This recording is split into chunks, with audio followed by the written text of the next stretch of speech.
for inclusivity and said that no part of Kenya will be left behind in development. According to the DP, who hosted the caucus of leaders for what was said to be consultations on the region's development agenda, the government will be working with all leaders regardless of their political affiliations. The leaders pledged their support for the administration, saying different political associations will not stop them from working with the government. The hearing of petitions seeking to oust embattled Independent Electoral Boundaries Commission IEBC came to an end Monday after the councils representing both parties made their final submissions. In the hearing, the IEBC was seeking to dismiss Commissioner IEBC from the commission due to gross violation of the constitution following her conduct in the August 2022 general election. The Justice Agri Muchelule-led tribunal, which was probing the matter, will now retreat to make recommendations on Masit's fate to President William Ruto, who is the appointing authority. Justice Muchelule made his final remarks, saying that the councils representing the two parties, Peter Mungi of IEBC and Donald Kipkorir of Masit, will not be expected to make any further submissions in regard to the probe. Now, the Public Service Commission has shortlisted 224 candidates for the position of Chief Administrative Secretary. The list was culled from a pool of over 600 applicants, with those chosen expected to appear for interviews beginning March 1st, 2023. Those who make the cut must bring original certificates as well as clearance certificates from the Taxman KRA, HELB, a Registered Credit Reference Bureau, a police clearance certificate, and a self-declaration from signed by the EACC. To the interview, members of the public have also been invited to submit incredible information about the shortlisted candidates. And Cabinet Secretary for Roads and Public Works Kipchumba Murkomen now claims that meeting with leaders who oppose President Ruto's leadership is pointless. CS Murkomen said that he was aware of the opposition leader warning his troops against warming up to the government. According to Murkomen, his office, however, remains open for all leaders who are ready to work with the government regardless of their political persuasions. At the same time, he stated that his office is ready for discussions on how to complete the pending road projects in the face of 910 billion pending bill. And National Assembly Speaker Moses Wetangula has called for the establishment of direct flights from Kenya to Algeria. Speaking Monday during his official visit to Algeria, Wetangula said that the move will enable ease of transaction business in tea, coffee and fruit sector from Kenya and boost levels of engagement in trading in oil and petroleum as well as gas from Algeria. Wetangula spoke during a meeting hosted by his counterpart of the National People's Assembly, Ibrahim Bugali. And detectives from the Directorate of Criminal Investigations have apprehended the prime suspect in the mysterious murder of NHIF employee Lilian Waithera. The suspect, a Nairobi businessman, was tracked down to his home in Kenol, Murang'a, where he had been for the past week and picked up by detectives who said he had been out of town for long. The 38-year-old suspect, who is said to be a licensed firearm holder, was apprehended Monday around 2 p.m. and taken to the DCI headquarters on Kiambu Road, where detectives are investigating the murder. He denied discharging the killer bullet that hit the NHIF staffer on February 13th as she walked home. The suspect told detectives that on the fateful day, he was in the CBD and was carrying his rifle, but he never fired. And a 6.4 magnitude earthquake has been recorded in Turkey's southern province of Hatay, the hardest hit by a February 6th tremor, which left more than 41,000 people dead in the country. The Disaster Response Agency has confirmed this. The quake hit the town of Defne and was strongly felt in Antakya and Adana, 200 kilometers to the north. The walls of badly damaged buildings crumbled while several people apparently injured called for help. According to AFAD, more than 6,000 aftershocks have been recorded since 7.8 magnitude quake hit Turkey and Syria. Our prayers and thoughts go to the people of Syria. And at least 17 people died when a bus transporting migrants from South and Central America crashed in Mexico. Another 15 people were injured when the bus crashed on a road between the states of Oaxaca and Puebla. This is Newswire. I'm Dennis Aseto. Good morning.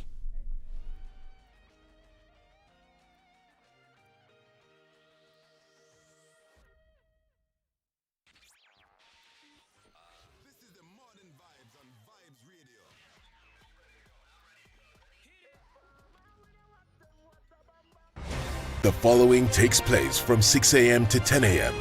every weekday on SpiceFM.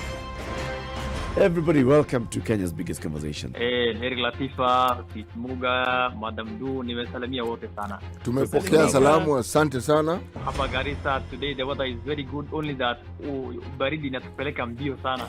Sasa baridi ni degree ngapi hapo? Hata sijui lakini madam tunakauka sana.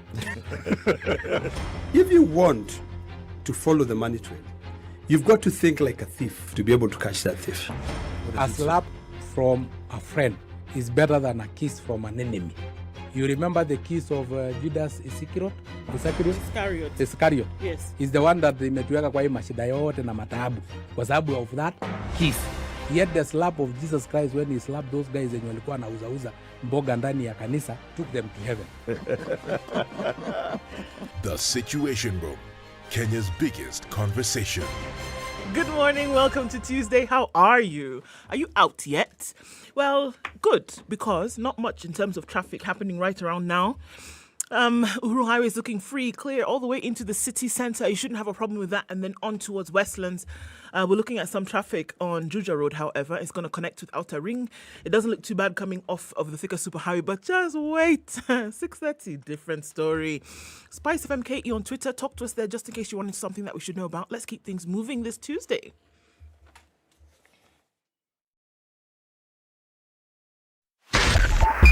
.5 Spice FM, Kisumu.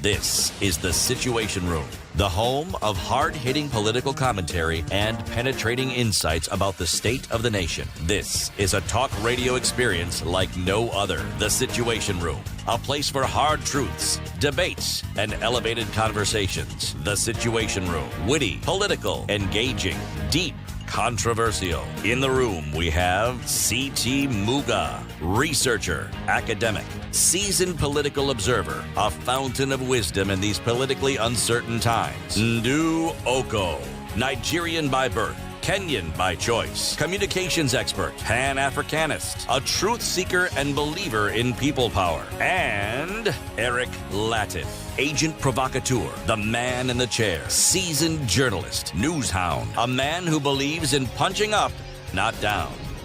This is the Situation Room, the only way to start. Good morning, and how are you doing?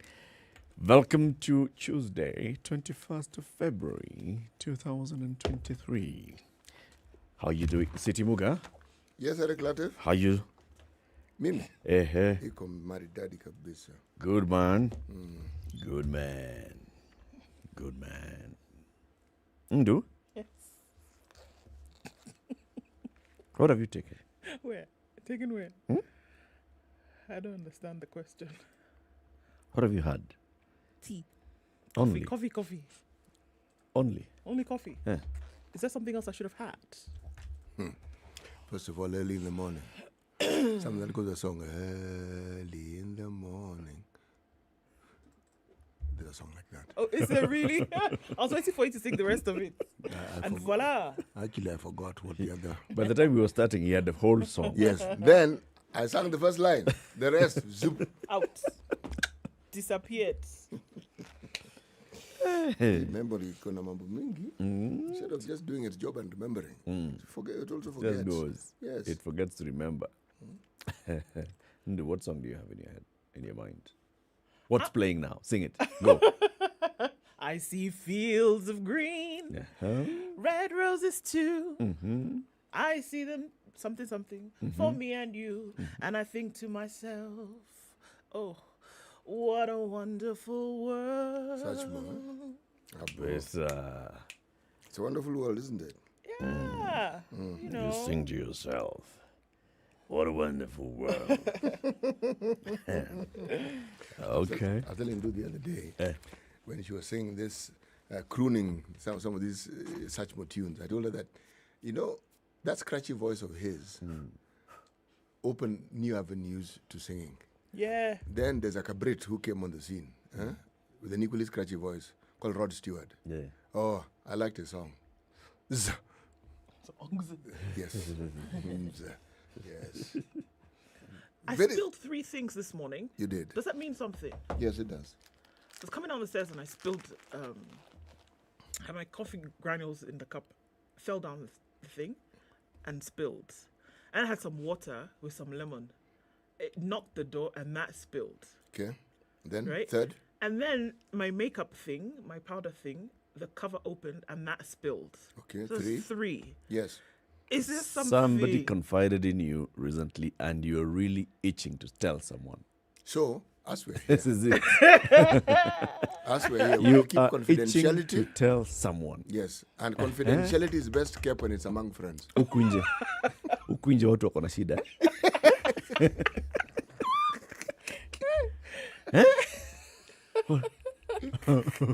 Yani, hey, imekuwa mbaya namna hiyo kumbe. Okay. You just see people walking around. What you do, wambie tu itakuwa sawa. Usitie shaka sana. Itakuwa sawa. What? Welcome, everybody. Let me tell you what we'll be discussing today. At 7 o'clock, we'll be joined by 2 gentlemen. One is Kevin Waweru. He's an agricultural consultant and digital extension officer at Rural Advanced Development Association, RADA. Another one is Alex Karani James. He's an agricultural and food security expert and business development manager at Upseed Consulting Company. They'll be here to tell us about the plight of graduates who benefited from the Kenya-Israel bilateral agreement to train agricultural experts. Okay? You didn't know there was something like that? There was a bilateral agreement between Kenya and Israel to train agricultural experts. He'll come and they'll 2 gentlemen will tell us whether they benefited from that. 8 o'clock. Yesterday, when we were having a conversation with Peter Kashendo, he said something. What did you call him? He said more. several I things. was wondering, who is that? He said several He things. said several things. Yes, he did. He concluded with talking about the Limuru dairy farmers and what they've been trying to do in terms of expanding their operations and support that had reportedly been offered to them by the World Bank and some commitment made by the county government. And he is now saying, you know, the new administration is not moving and it looks like they've lost out on the opportunity. So he said, let's follow up on this story a bit. We are going to have Bidan Kamau, who is the general manager at the Limuru Dairy Farmers Cooperative Society, joining us at 8 o'clock to come and tell us this whole story. So what is it that the Limuru Dairy Farmers Cooperative Society wanted to do? How much money? Okay. So what's their position as we speak today? He'll be joined by Ruth Waidera, who is the MCA for Githega Ward, but not in Limuru constituency, but in Githongori constituency. Her ward, Githega Ward, was listed as among those that are going to benefit from this particular project. So she'll be with us at 8 o'clock alongside Bidan Kamau, to talk about that. 9 o'clock, haya, mafuta ya kupika. Haya, we are importing. Higher. Local manufacturers are complaining. Higher. Yesterday, the Cabinet Secretary for MITI, Moses Kuria, was on TV on Citizen and he said, you know, in fact, I just want to ask these guys of Kenya Association of Manufacturers, why don't you just change your name to reflect what you actually do? Kenya Association of Importers. You don't manufacture nothing. Anyway, the CEO of the Kenya Association of Manufacturers, maybe soon to be renamed Kenya Association of Importers, will be with us at 9 o'clock to talk about the cooking oil import and why the Kenyan manufacturers are crying foul. 9 a.m. Busy day. COVID? Sure. All right, what are we looking at in terms of global numbers? 678,785,856. That's interesting because all these numbers replicate throughout the complete number. 678,785,856. Okay, anyway, so there's a fun fact. What are we looking at in terms of numbers around the world? Let's look into the UK for a minute. When we are now seeing that after COVID, people are then able to do things with the facilities. The Labour Party considered turning COVID quarantine facilities into domestic violence centres, which was interesting. Documents reveal that ministers were briefed late last year on adapting centres built to house international arrivals. The government has considered using the buildings used during the emergency for people fleeing domestic violence. The documents show that the federal government, which built the facilities so international arrivals could safely isolate for 2 weeks before entering the community, has also considered them to house skilled migrants who can address critical skills gaps. So nothing is going to waste here, and they're looking at how they can actually do that. So I thought that was interesting in terms of COVID is coming to an end. What are you going to do with the facilities that you had? All right. We'll also continue to look at, in Kenya, low numbers of COVID come to an end. Vaccinations are still being asked to be done. There is, interestingly, no positivity rate in Kenya. That the numbers are not... What do I mean, no positivity rate? There are no numbers for you. In order for you to rate something, you have to have numbers, right? So we have 0 cases. Nothing. 0 cases reported of COVID. For the last 3 days. Hiya. How many days do we need to go so we can call ourselves COVID-free? 21. 21 days of 0 cases of COVID consecutively. Then you can say you're COVID-free. So let's see how that goes. Hello. That's what it looks like for COVID today. Hello. Hey, okay. That's a good one. Hiya, are you online? Because we are live streaming the show. 17 after 6. Let us know where you're locked in from. First, let's take a look at the weather forecast. We will be acknowledging your presence. This is the Situation Room, the only way to start your day.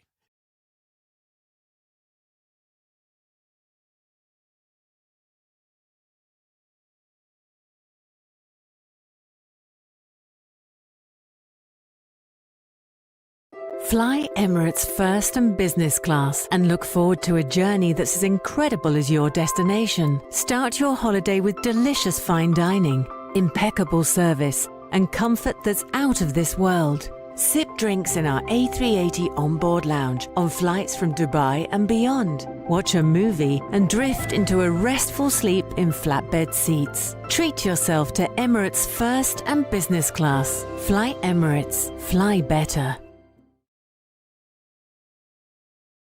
Get 2 months of Showmax for the price of one. In a give, Real Housewives, rich auntie vibes, and that bling. Sama kuomoka. Toast to luxury. In a give, single Cassie, girl power. Cheers! And gravity-defying Top Gun victory flyby.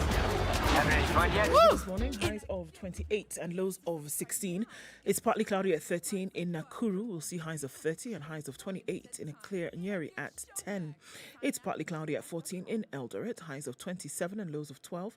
And we'll look at mostly cloudy conditions at 25 currently in Mombasa, going to highs of 32. We'll see highs of 31 in a mostly cloudy Malindi at 25. It's 21 and clear in Kisumu, highs of 32. And we'll see highs of 32 in Kakamega, where it's partly cloudy at 20. 21 and clear in Kampala, highs of 29. And Dar es Salaam will see highs of 31 at 27 right now and mostly cloudy.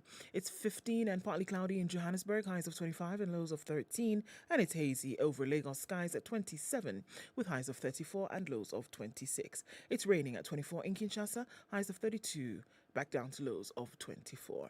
We're looking at 1 degree in Beijing Tuesday afternoon. Highs of 4 and -6 will be the low. It's 0 and mostly cloudy in Paris. Highs of 14 back down to lows of 0. Cloudy conditions at 9 in London. Highs of 13. And we'll see highs of 16 in a mostly cloudy New York Monday night. We'll see lows of 4.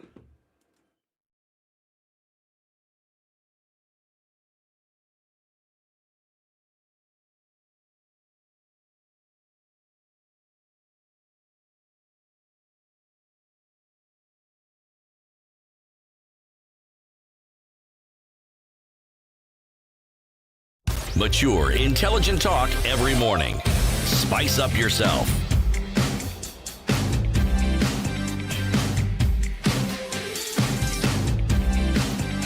Mornings done right. 94.4 Spice FM, so Nairobi. Who is in the country and who's not? Tell us. Okay. Peter Wagongo says, Ndu, how are you? I'm fine, thank you.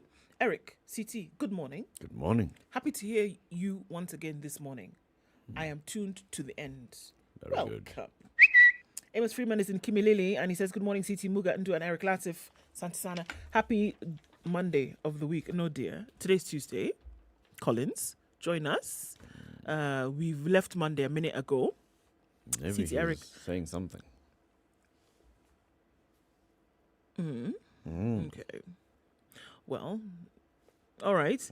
Zachary, good morning to you from Kakamega. Zachary Odile and Steve Paul is with us this morning. Good morning, friends. This is Simon Odhiambo. Finally, I've known why she can't come to the studio. Huh? Who that? Who is that, Simon? Who that? What photo have they posted today? Which photo? There's no photo, man. Don't understand. Uh-huh. Beatrice Ngenya says, good morning. Collins Kiptai Kipsat Kim Tai. It's not Kimutai. Kimutai is another one. Kim Tai Kipsat says, good morning. Good to see you. Good to see you, man. Good morning, gang. Good morning, Sir C.T. Muga. Morning, Janet is in where? Is in Singapore, Philippines? Which one? Where are you? But he's specifically greeting CT as usual. CT, sipokea salamu. Nimepokea salamu na nashukuru na pia mimi nimetuma salamu zangu back. Ili apokee. Bas. Wonderful. Yes, it's called return. It's return? Okay. Zachary, hi guys. I hope you guys are okay. Waking up to the number one issue-based discussion program, Asante. I want to tell Madam Nju, hapa Gatundu, kumekauka sana sana. Na degree ya joto iko juu ya juu zaidi. Oh, yeah. I'm sorry. Don't worry. Everything is going to be all right. Okay. Solomon says something I don't understand. Muradhiri wa chapati. Something else. But he's in Meru. Don't understand the rest. Ben has called himself twice. He's in Transmara and he says good morning. Mercy Kezengwa says good morning. I love the name. Morning, guys. Tuning from Kasarani. That's George Mashuki. Kevo Klein is tuned in from Mao Narok. There are many more of you online, isn't it? I can see you. Karibuni Sana, thanks for joining us this morning. Karibu, everybody. And those who are out of the country and they want to come back home, remember, you want to fly better? Fly Emirates. Come home. Take business of first class and you enjoy. So from wherever you are, in Europe, Asia, Americas, where else? Yeah, you could actually get onto the A380 on the first class or business class and you'll enjoy your holiday even before you get here. Okay? Time to book your flights on Emirates is now, today. Coming back home. City, the day's proverb. Indeed, we are still in the country of Tanzania. Country of? Tanzania. Okay. Yes, otherwise, previously, Tanganyika, Zanzibar came into the mix, and it's Tanzania. Right.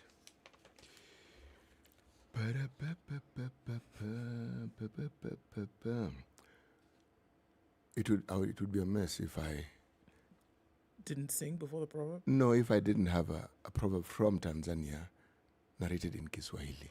Oh, voilà. Afungaye kibwebwe si bure, ana mchezo. Afungaye kibwebwe si bure, ana mchezo. Kibwebwe. Watafuta kalimani. Well, it's a waist belt, calico made, okay?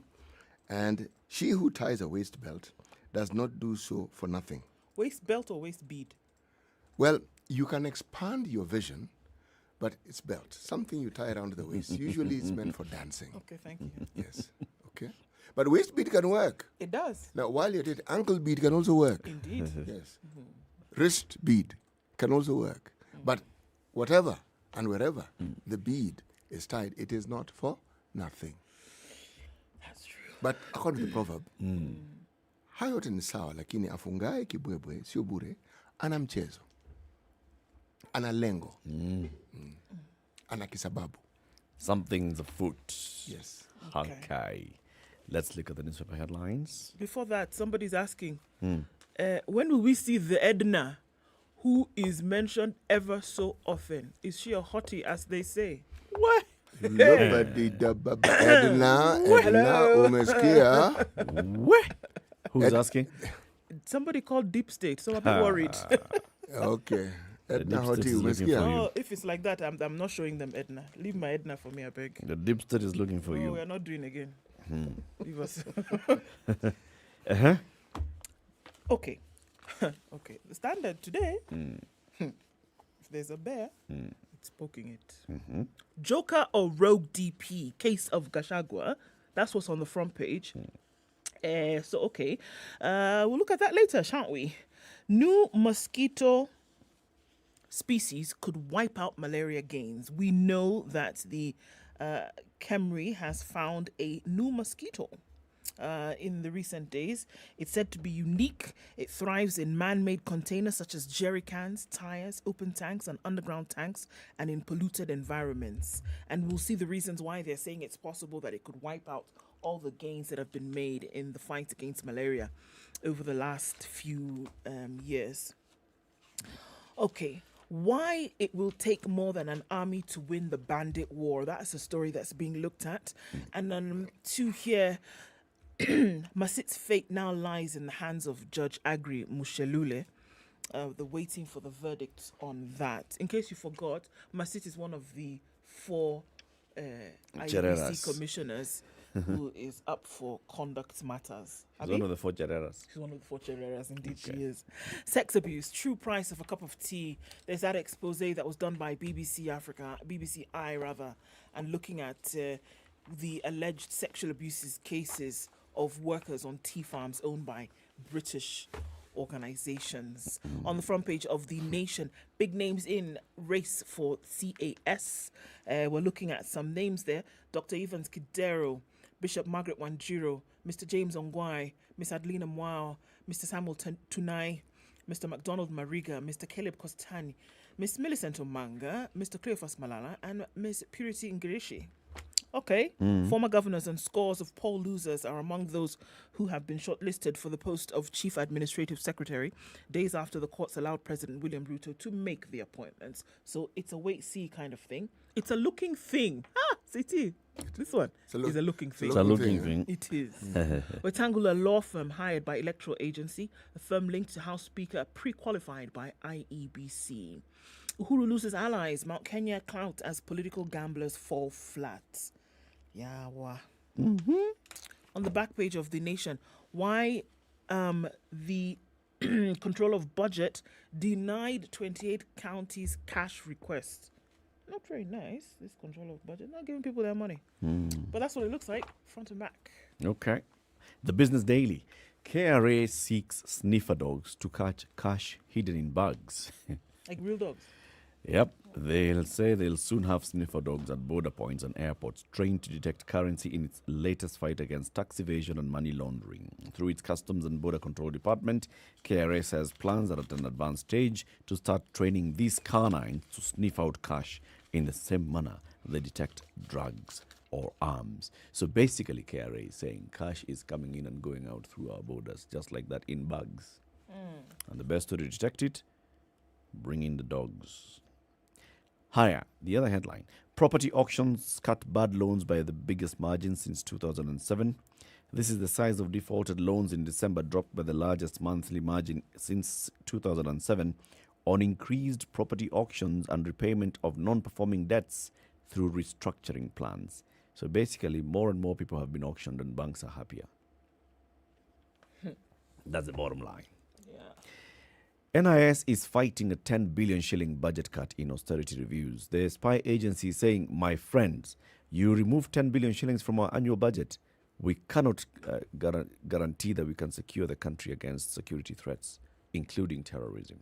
So you cut our budget, be ready for Nini. So what really is the logic in cutting that budget? We austerity. Don't have money. Austerity measures. What are they doing with 10 billion shillings? What do you need 10 billion to keep the peace. No, they actually have more. It's just been reduced by a measly 10 billion. Actually, the thing about security and the budgets that relate to that particular subject is usually it's given, and that's it. This discussion that we are having of what they use it for, we can continue having it, but we'll be shooting in the dark because we don't really know. NIS are information gatherers. Yes. Okay. How they ply their trade, a lot of what they do is innuendo. One doesn't really know, does one?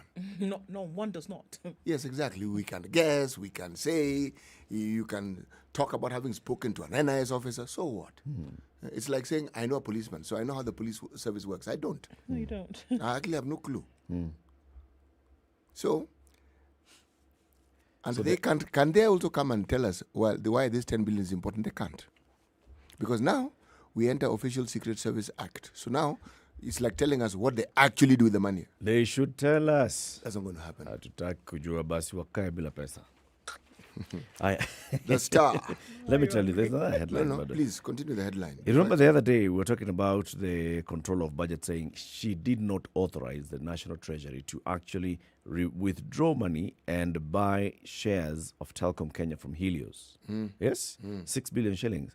That matter has gone to Parliament, and Parliament saying we are not regularizing that expenditure. That means the guys at the National Treasury, they may have to cough out some 6 billion shillings from their pocket. Where? Higher. Tell us about that. Does one get the impression that the things seem to be all over the place? There's this, and just before you figure there's the other, just before you figure there's another one, there's... Anyway, the Star. On the right-hand side, green, star, not till, green. It's till story. It's Yes. Till. Till, green. Food shortage. Story on page 2. Unga prices likely to rise next week, says Millers. Yes. This is that all over the place thing that you said. Yes, it is. It is. If you The think Millers are saying that. yes. See, absorb that one. Take a deep breath. All right. Now let me get on to the next. Divisive. Critics say Deputy President is openly abetting tribalism in the civil service. When did he actually abet tribalism in the civil service? When? Can you answer now? Conclusions, surely. Okay. Headline. Why DP Gachagua is in the eye of the storm. Which storm?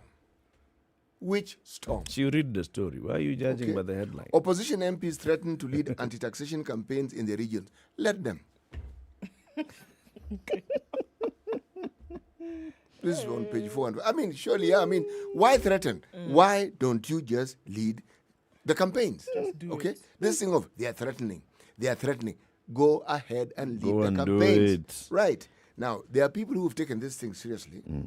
Headline with picture. High cost, you can see the picture there. You see? Young Kenyans marching. High cost of living pushes Mathare residents to the streets. Now, this one you need to understand and hear. Parents and learners from Mathare marched on Juja Road to the office of Deputy President yesterday to protest against high cost of living that has resulted in low Form 1 transition in the area. Pay attention. With less than 1,000 out of 3,000 students who sat last year's KCP reporting to high school. One-third. Get out of here. Yes, I'm getting out of here. Okay, That's where it is. No. Okay, I know Eric wants to go to break. But wait, we're saying the 3,000 we're talking about are in Mathare? Yes. Of Mathare or where? Mathare. All of of it. Nairobi? Yes. Mathare residents, all of it. Just think of Mathare, then think of all of it. Only 1,000 out of 3,000 eligible, or rather who sat the KCPE.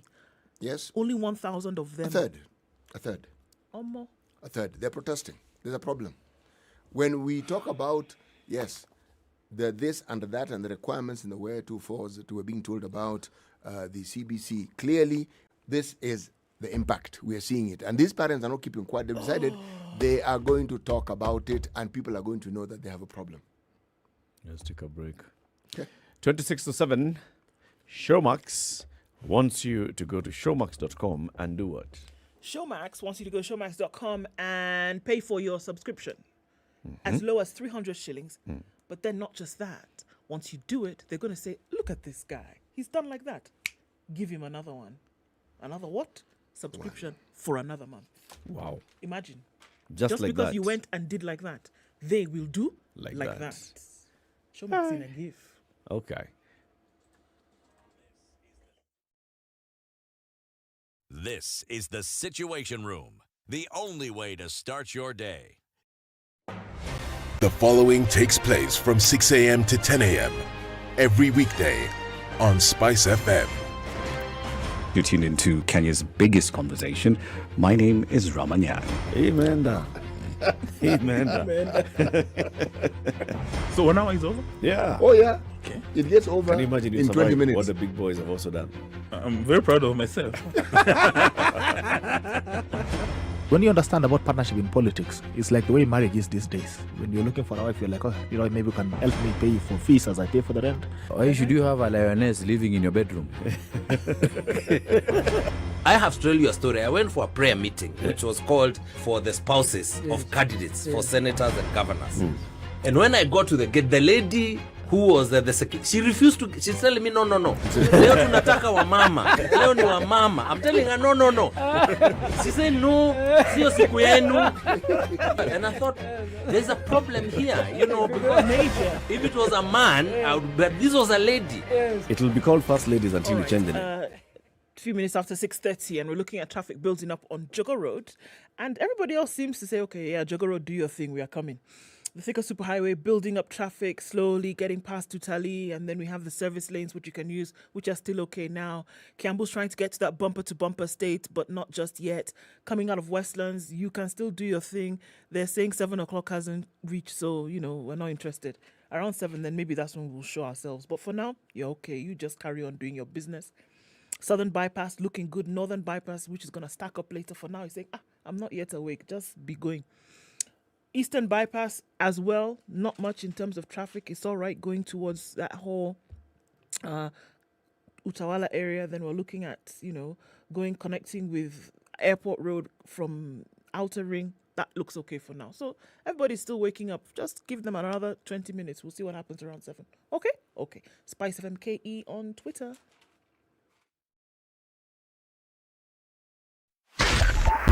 .5 Spice FM, Kisumu.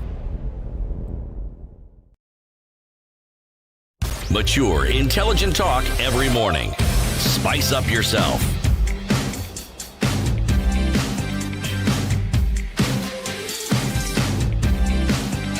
Mornings done right. Did you finish telling us about that story from Madare? So Well, what That was the headline. Uh-huh. But the story is actually on page 2. Okay.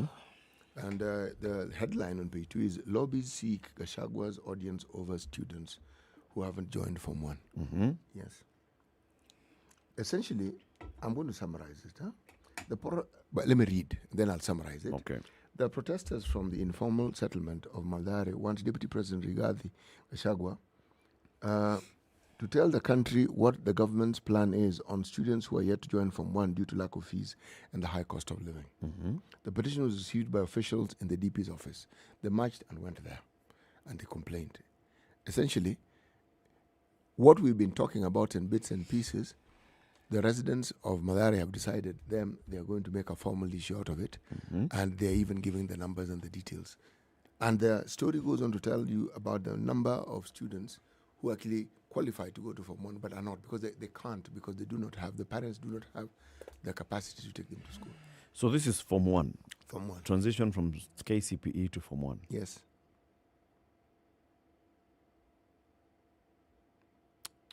Okay. Yeah. Now the story centers around a young lady who is 15, and she's, for purposes of anonymity, she's being referred to as BA. Mm-hmm. What she has decided to do, because she was admitted to a school called Ikobero High School in Vihiga, she has resorted to babysitting for women in the neighborhood so that she can keep her mind occupied and she can keep earning money and saving it so that she can go to school. Just one, for example. Can I ask you something? Ask me, please. Are we being sensationalist here? Because I hear these stories and I get upset. When schools opened last year in May, into the new year, right? Did we see such a thing? Even at the height of COVID. Even at the height of COVID the year before, when schools have been closed for 9 months and then they finally opened again, and then finishing the third term and then starting a new term in May. Did we see such high cases of those who now were not able to go to school? Yes. Yeah? Yes. We did. So, remember, there were huge dropouts. Right. So this is my question. Is it a cyclical thing? That at the beginning of the year you always have... It's a constant. Yeah, it's a constant. But then somehow, as the year goes by, Things don't normalize. Do they normalize? No, we just Okay. keep quiet and the issue is not discussed. So, Okay, I think those in many people- cases, there are those children who are admitted to, let's say, extra county national schools who do not end up going to those schools. They just go to the local sub-county school. Right. And then there are many who will drop out altogether. Right. So I think what we have here then is that you have a mix Mm. of those who somehow a good well-wisher came in, did something, At some they point, go. yeah. Then you have those who really they've waited, they're gonna go to another option here. Maybe their parents will now struggle somehow and send money whatever through the year they go. There are those who will fall through the cracks completely Yep. and will not go to school Yep. at all. And this is happening every year. Yes. You see, the big problem here, if you ask me, is why is it that we're even having a discussion about children not being able to go to school? Why are we having this discussion? We're having the discussion because children are not able to go to school for whatever reasons. Yep. So the question is, why? Why? Why? Why? The one constant resource that one must give the utmost focus is clearly being neglected. All this, everything I've said, point equals neglect. You cannot tell me that the ministry has done everything within its means to ensure that every student who wants to go to school can go to school. It has done nothing within its means, if you ask me. Yes. Because if by the time a child is sitting their KCPE, you actually don't have a plan for them. Yes, that's what we're being told. Then you But there are a will lot be of done. words that indicate that they are plans. And then the conversation is taken over by civil society groups. Yeah. And then you hear of well-wishers. Then you hear of foundations. Really, it is important that people come in and assist. But in all honesty, every year the number of students who actually sit for these exams that herald you into the secondary school, the numbers keep increasing. This is the reality. So you're telling me that if there's a dropout, even of 10%, 10% of a larger number is more people dropping out. Where do these people go to? Where do these Kenyans go to when they drop out? What do they do? We go back home. Yeah, but what do they do? What do they end up being? Who knows?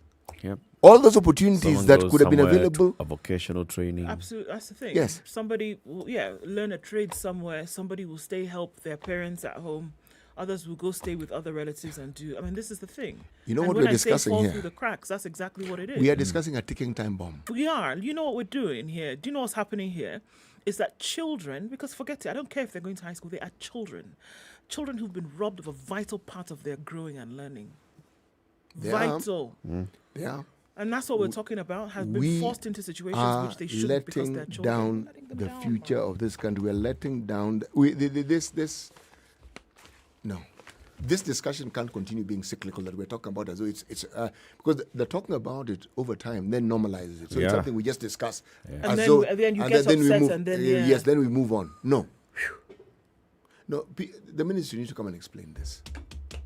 It's something they have to explain so that people understand why we have to have this discussion every single year. Need a plan. Need a plan and it needs to be followed. Need a plan and it needs to be followed. Let me tell you a story. In 2011, around sometime in 2011, there was some suspected Somali pirates who came into the country, into Lamu. They found a British tourist couple. They killed one who is David Tebut, and they kidnapped his wife, Jude. They went with Jude, and she stayed in captivity for 6 months. All right? And that was, following a spate of those two daring attacks on the Kenyan coast. And that's when Kenya decided, you know what, enough is enough. Come on, now we are not going to have this anymore. We are going to have Operation Linda Nchi. And we deployed KDF into Somalia to go and do what? And create a buffer between Kenya and Somalia, right? Now, that was the main case. Following that killing and abduction, the Kenyan investigators started to look at, okay, so what exactly happened? Who was involved? They also got in help from the Metropolitan Police, who came in from the UK to help with these investigations. One man was arrested. His name was Ali Batitu Kololo. Ali Batitu Kololo was arrested because investigators said they found a print of a pair of shoes from Akala. It was Akala shoes. They just found the print from Akala shoes, and they also, went there and said, we have some DNA evidence as well that this person was involved, was in this particular house, and the person was taken to court. The person was taken to court. The person was found guilty by a magistrate's court. The person was sentenced to death. That was in 2011. How many years ago? That is about 12 years ago. Now, it emerges that this Metropolitan Police Officer, Neil Hubbard, who conducted investigations, had some questions that, need to be answered in the manner in which he conducted himself during the investigations and hearing of the case. He lied to the Kenyan court and hid crucial forensic evidence that would have assisted the court to determine whether Kololo committed a crime. The UK police oversight body, actually called the Independent Office for Police Conduct, says, why it not that Hubbard is now a retired officer, he would be facing charges of gross misconduct. So now, based on that, the DPP has actually gone to court and said, you know what, we'd like for you to withdraw this charge the sentence and charge against this man. The prosecution says there is no need for the High Court to call for more evidence to exonerate Kololo. It wants the court to allow his appeal to set the 42-year-old man free. DPP says what we have here is clearly a case of a man who was wrongfully incarcerated. Now, the Court of Appeal has said, yep, let him go home. We are going to give our verdict in a couple of days' time. April 11th, that's when we're going to give our verdict, but let the man be released on bail. Let him go and start regaining his life. Good Lord. The DPP says we have no objection to his application by lawyers and a lobby group called Reprieve International, which has been saying Kololo deserves freedom. The woman who had been kidnapped and her husband was killed, called Jude Tebbutt, actually, after she was released 6 months later, she participated in this hearing, and she has been saying this man was not involved. Sorry, what made Neil, the inspector, come out and say, or was he Prince of Akala? No. To say that the gentleman that he actually concealed the information. What happened? No, it's further investigations by the UK Independent Office. Oh, right. It's not him who says not that him. we misconducted. Okay, No. It's now Reprieve International, in their case for appeal, they have come and said, look, this man came and was telling you stories here. The man was saying that only because of Akala, and then DNA tests conducted on his clothes, this could not support the allegations. At the same time, there was no gun residue collected on the man. His lawyer, Alfred Olaba, told the court that the prosecution even visited the scene of the crime without the accused person's presence. DPP says this case... How many years has this man been in prison? 12. 11, yeah. Compensation? Now we'll deal with it. Once he comes out, probably he'll seek it. Whoosh. But can you imagine? No. And it was on a terror charge. You went and killed this tourist. You assisted in the abduction of this woman. Imagine. And for that reason, Kenya actually even committed billions of shillings to start this operation in Somalia, this and the other. Kandani. And then it turns out the man is completely innocent. Tough one, man. Yeah. Mm-hmm. Interior CS has remained bullish about ending banditry. He believes that he will be able to do this with the help of the necessary agencies. The security operation in the North Rift to flush out bandits is for the long haul. And the Kenya Kwanza government is determined to end the menace once and for all. He's saying, you know what, other people would have come and spoken before, but we're actually doing something about it. For example, you can see we said we're going to give this amnesty for 48 hours. Bring your weapons. We've seen some people bring We have KDF on the ground. You've seen them. They're there. We're going to flush this thing out completely. So you guys are thinking that perhaps I'm not serious. I'm very serious. This is an assurance that he gave in an interview yesterday. He admitted that he knew, even as he was being appointed, that the challenges, security-wise, were complex, and he braced himself for the tough task ahead. He says that successive regimes have failed to end the perennial headache of banditry, but he has exuded confidence of stamping out the threat. So it's been a week since the start of the joint. So now the operation that is going on right now is a joint one between police and the military. Right? And they're in Baringo, West Pokot, Samburu, Turkana, and Elgeyo Marakwet. And the prof said it is progressing smoothly. He says they're positive that they will succeed. They're working hard to stop the plunder and reckless massacre, especially rather experienced in those 5 counties. So he said, for those of you who are doubting me, for those of you who are doubting my resolve. Where was he? I saw him. He was on TV yesterday. Yes, he was. What was he doing in Nairobi? He came to give the interview. Is he disobeying his boss's orders? His boss said you go and live there. So he just came to tell you people so that, he's been away for a couple of days. You've not seen him kind of thing. So he's come to Nairobi to let you guys know what's going on. So if you're doubting him that he's actually going to do this thing, he's letting you know unequivocally. This one, people have come, they've made promises. But Mimi, no, I'm not that kind of man. I'm not that kind of guy. No. I am not that kind of guy. Nope. I didn't watch it. Was he asked that question of whether he accepted the help of KDF before Parliament could approve it? I did not see that part. No, I didn't.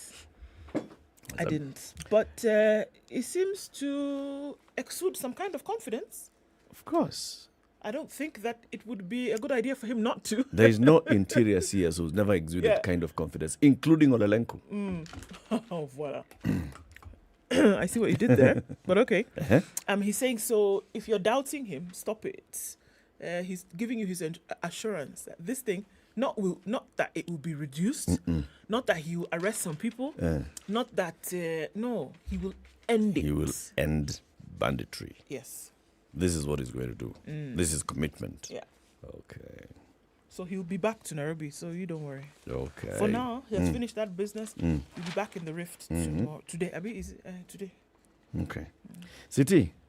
Yes? I asked you to submit your application to be chairman of EACC. Did you do that? No. But see now. Ungepata kazi. So the EACC, the selection panel, has finished its work.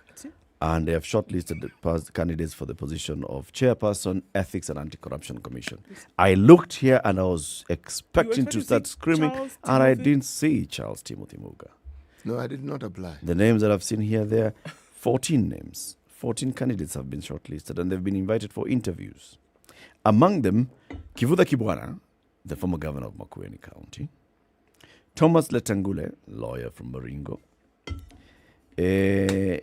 Bishop David Adang Oginde. Come on. You know him? Yeah. Charles Kanjama, senior counsel, and others. Now City will be here. You'll be going for your interview, let's say, either Monday next week or Tuesday next week. But where are you? I mean, you've read the list of those who are shortlisted. And there's no one here from Kisumu County. We have Kilifi, Wajir, Tana River, Meru, Kirinyaga, Makueni, Baringo, Siaya, Kisii, Bomet, Kakamega, Embu, Nairobi. Kisumu was basically your slot. It was you. Look at this man. Chief, there are very many other jobs that one can do in this country. Okay, let's look at the other one. Chief Administrative Secretary. I looked through 224 shortlisted candidates. Charles Timothy Muga, not here. Wewe unataka kazi gani? Hapana, hiyo kazi ni ya vijana. Hapana, vijana gani? Vijana gani? Let me tell you the vijanas who are. Tell us the vijanas who are there. Dr. Evans Kideru. Kijana. Mr. James Ongwae. Kijana. Mr. Samuel Tunai. Kijana. Some of those guys Mr. Caleb Costan. Kijana. Some of those guys are a little long in the tooth. Imagine. No. If it's about experience of life, you have more experience than them. These ones. You know what happens is this. Mvua inanyesha. When, yes, rain. Oh, yeah? rain Imagine. Wait a minute. Mvua inanyesha. I told you I saw the birds. Mimi, rainmaker. Eric, Rain we've been telling you about this rain thing. This is Rachel Ruto, not you. Me and Rachel. We saw the birds before the prayer meetings, Chief. We saw before they prayed. Me and saw TT, we birds. said it here. We saw the It's birds. because she had already called the prayers. Hakuna. That's why the birds were coming. Okay. Let's call it a collabo. Okay. Okay. I'm a... Nani ule mwingine? Gani. Owor. What about him? Bishop Owor. Amefanya? Yeah, yes. Weekend alisema the rain is coming. You know something? The Met has been saying the same thing, okay? But So we said this before the Met. We said it before the Met. We saw Loco You see, Pango. as we actually gave physical evidence, birds flying. So, Met was just giving us this Columbus clouds moving to the east. Did you say And then- Columbus? Yes, that's what I said.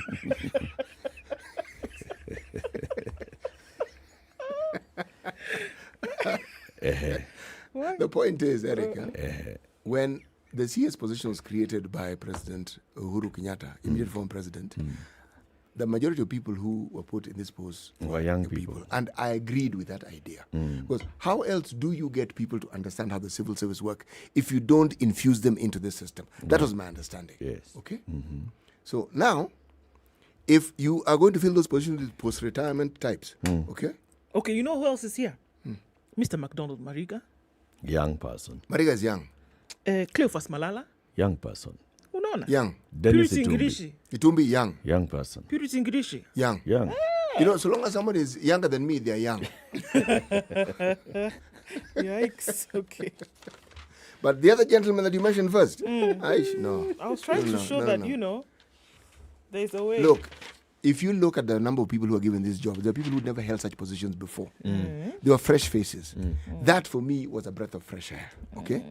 The reward system, where you recycle people who've been in the system, there are other things. You give them chair. There are so many corporations that you can That's give. true. Okay? Let them chair those organizations that nobody has heard of. Okay? Let them get experience. Yes. Let them do the job. Like the Jaeger Elimination Commission, something of that sort.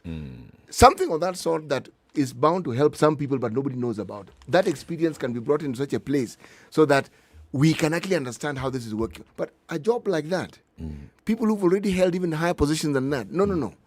This Imagine should be- you've been a governor for 2 terms. No. Then you become an assistant minister. No, give this job to younger people. for heaven's Assistant minister. No. Give the job to younger people who haven't had the experience, and meaning the experience has been they're young. Okay, a few jobs here and there.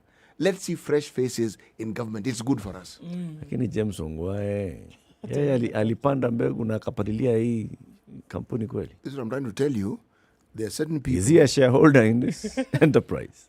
Look, people want to be relevant within government, and the thinking behind putting people who have never had this experience or who have worked elsewhere, it's important.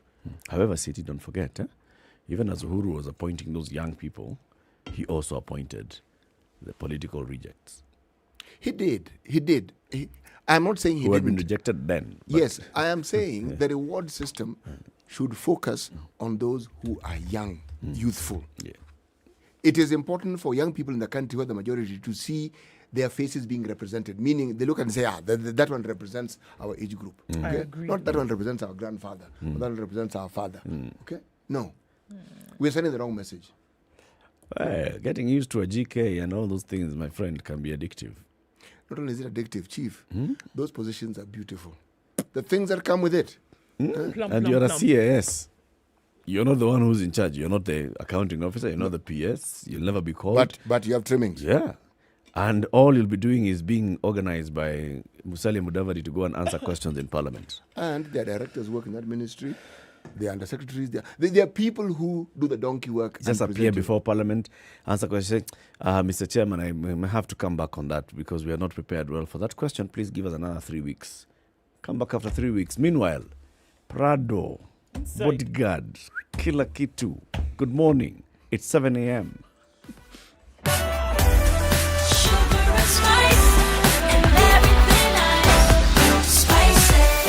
Spice up your life.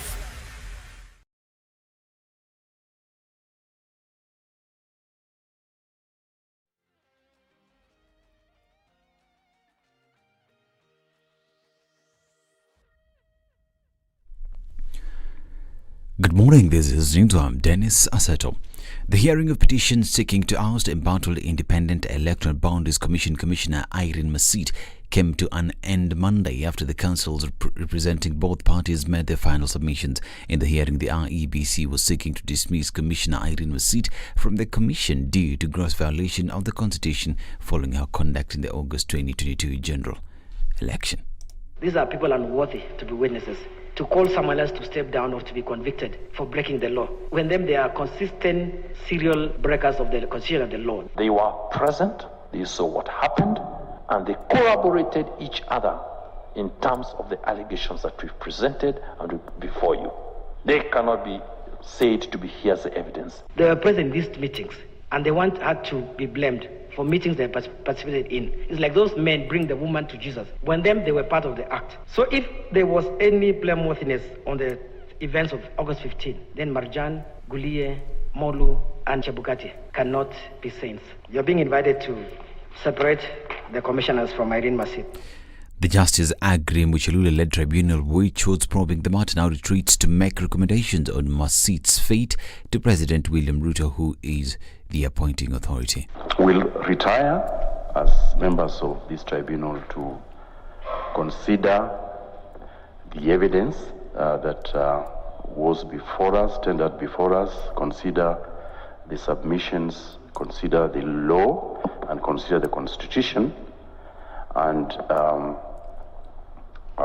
find out what kind of recommendation we will give to the appointing authority in relation to the task that was given to us through the appointment.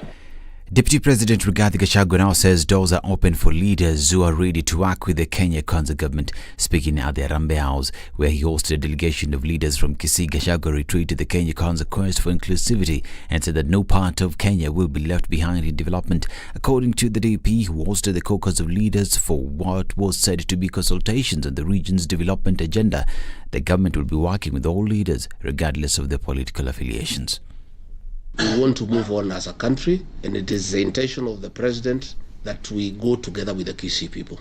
You know, he has been there countless times akijaribu kutafuta urafiki na uhusiano mzuri na watu wa Kisii, and that will continue. And Cabinet Secretary for Roads, Transport and Public Works Kipchumba Murkomen now claims that meeting with leaders who oppose President Ruto's leadership is pointless. CS Murkomen said that he was aware of the opposition leader warning his troops against warming up to the government. According to Murkomen, his office, however, remains open for all leaders who are ready to work with the government regardless of their political persuasions. I have told all members of parliament, all governors, all the senators, my office is open for consultation to find ways of making sure we complete these roads. I know that the opposition leader has told the MPs and leaders they should not be seen with President William Ruto. And I have told these leaders, if you don't want to meet President William Ruto, there is no point for you coming to meet the Minister of Roads. We can as well sit with people of other counties. And I am happy because all those leaders, hata penye kumekuwa na maandamano na rally, all those leaders wameniambia hii rally tupige story tu kidogo, hii wiki hii mtu apite, we come and sit down tupange mambo ya maendeleo. So mtakuwa mnaniona nimezunguka Kenya kila mahali kwa sababu President Ruto amepatia orders all ministers to serve every part of Kenya equally and to make sure that every part of Kenya gets development. And the Ministry of Tourism has decried impending budget cuts, saying they risk crippling its efforts to market the country's tourism sector. Tourism Cabinet Secretary Penina Malonza said the proposed cuts under the supplementary budget touch on travel, which may affect how the ministry markets the country.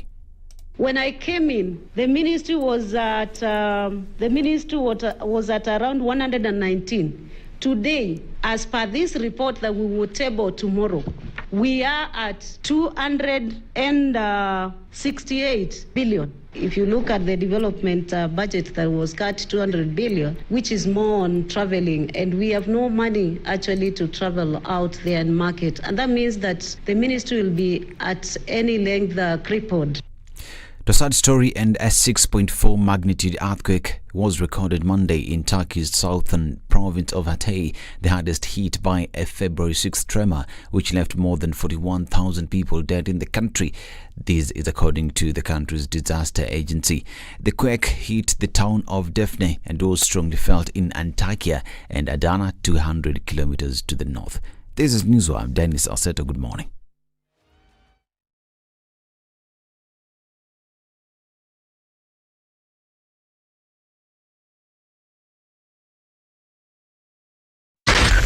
SpiceFM, Nakuru. All right, a few minutes after 7 o'clock and there's rain in the city, and we're looking at traffic that's built up on Uhuru Highway going out towards the CBD and then through to Westlands.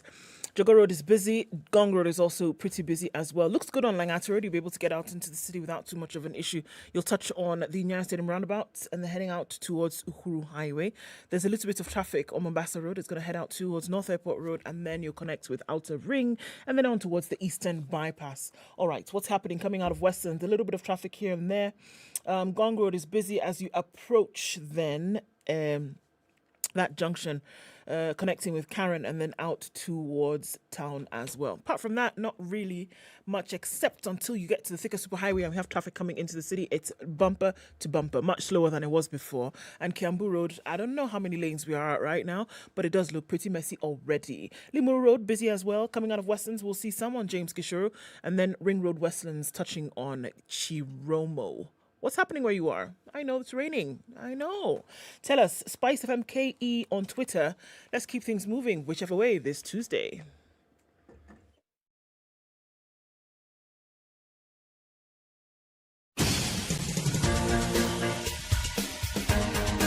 This is the Situation Room, the home of hard-hitting political commentary and penetrating insights about the state of the nation. This is a talk radio experience like no other. The Situation Room, a place for hard truths, debates, and elevated conversations. The Situation Room, witty, political, engaging, deep, controversial. In the room, we have C.T. Muga, researcher, academic, seasoned political observer, a fountain of wisdom in these politically uncertain times. Ndu Oko, Nigerian by birth, Kenyan by choice, communications expert, Pan-Africanist, a truth seeker and believer in people power, and Eric Latif, agent provocateur, the man in the chair, seasoned journalist, news hound, a man who believes in punching up, not down.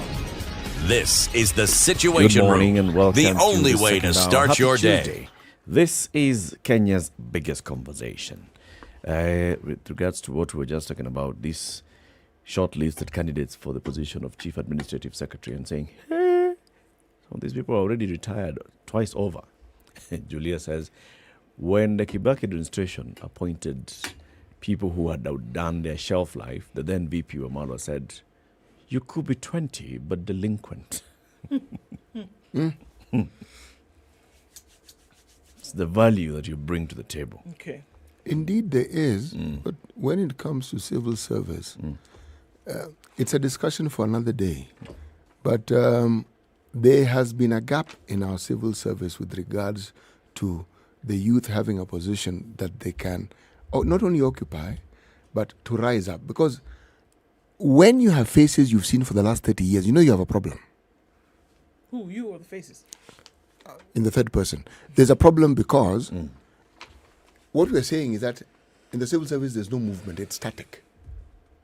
Now, when this government of Uhuru and Ruto came in 2013, one saw many changes. Those changes in my mind were good. But moving forward, the need to actually consider affirmative action when it comes to young people is imperative. They have a longer shelf life. They will stay longer. They can carry on this tradition longer. And the sooner we start them on that particular trajectory, the better off the country will be. What's the official retirement age in Kenya City? I really don't know. 60. Yes. Right? You know, that thing has moved. And the early retirement is 55. Yes. So people are retiring, Buana. Who you see in government is below 60. Eric, let me tell you that the idea of retirement occurs to people whom we don't even know. You're a mid-level civil servant, you will retire. Yeah. we focus on these high-end jobs, PS, UCS, at that level. At the lower levels, yes, all cadres and all levels of individuals in this country are represented. Yeah. I'm not talking about that. I'm talking about the high echelons ones. and the leadership. How do they get there? How will they eventually get there? They are below 60, the ones that are there. You don't need to get to 60 to be able to be given those jobs. You don't need to get to 50 to be able to be given those jobs. No. That's why the president is below 60. You know. He's 55. Yes. But that's the president, one person. Yeah. And the president has other people who help him run the country. Who are 35. How many do we have who are 35? How many do you want? Oh, wow. Okay. If we have this power sharing thing with the gender quotient, the youth issue should also come in. That's really all I'm saying. Because if you are talking about having a representation that looks into the future, then you must have an affirmative action that considers giving the youth a position so that they are represented in the same way that the gender rule applies. Same way. Okay. Very good. Fighting in the blue corner for Very youth good. representation in the public service is City Muga. Who himself is not a youth. Anajipendekeza. We have two guests in the studio. They definitely are youth, okay? These are people among whom very many Kenyans were actually taken, not very many. A number of Kenyans a couple of years ago were taken for some training.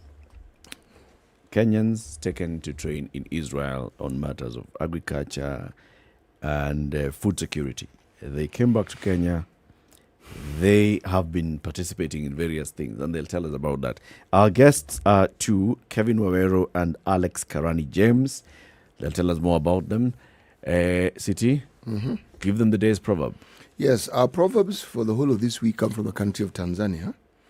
And today's proverb, we said that we would be remiss if we didn't.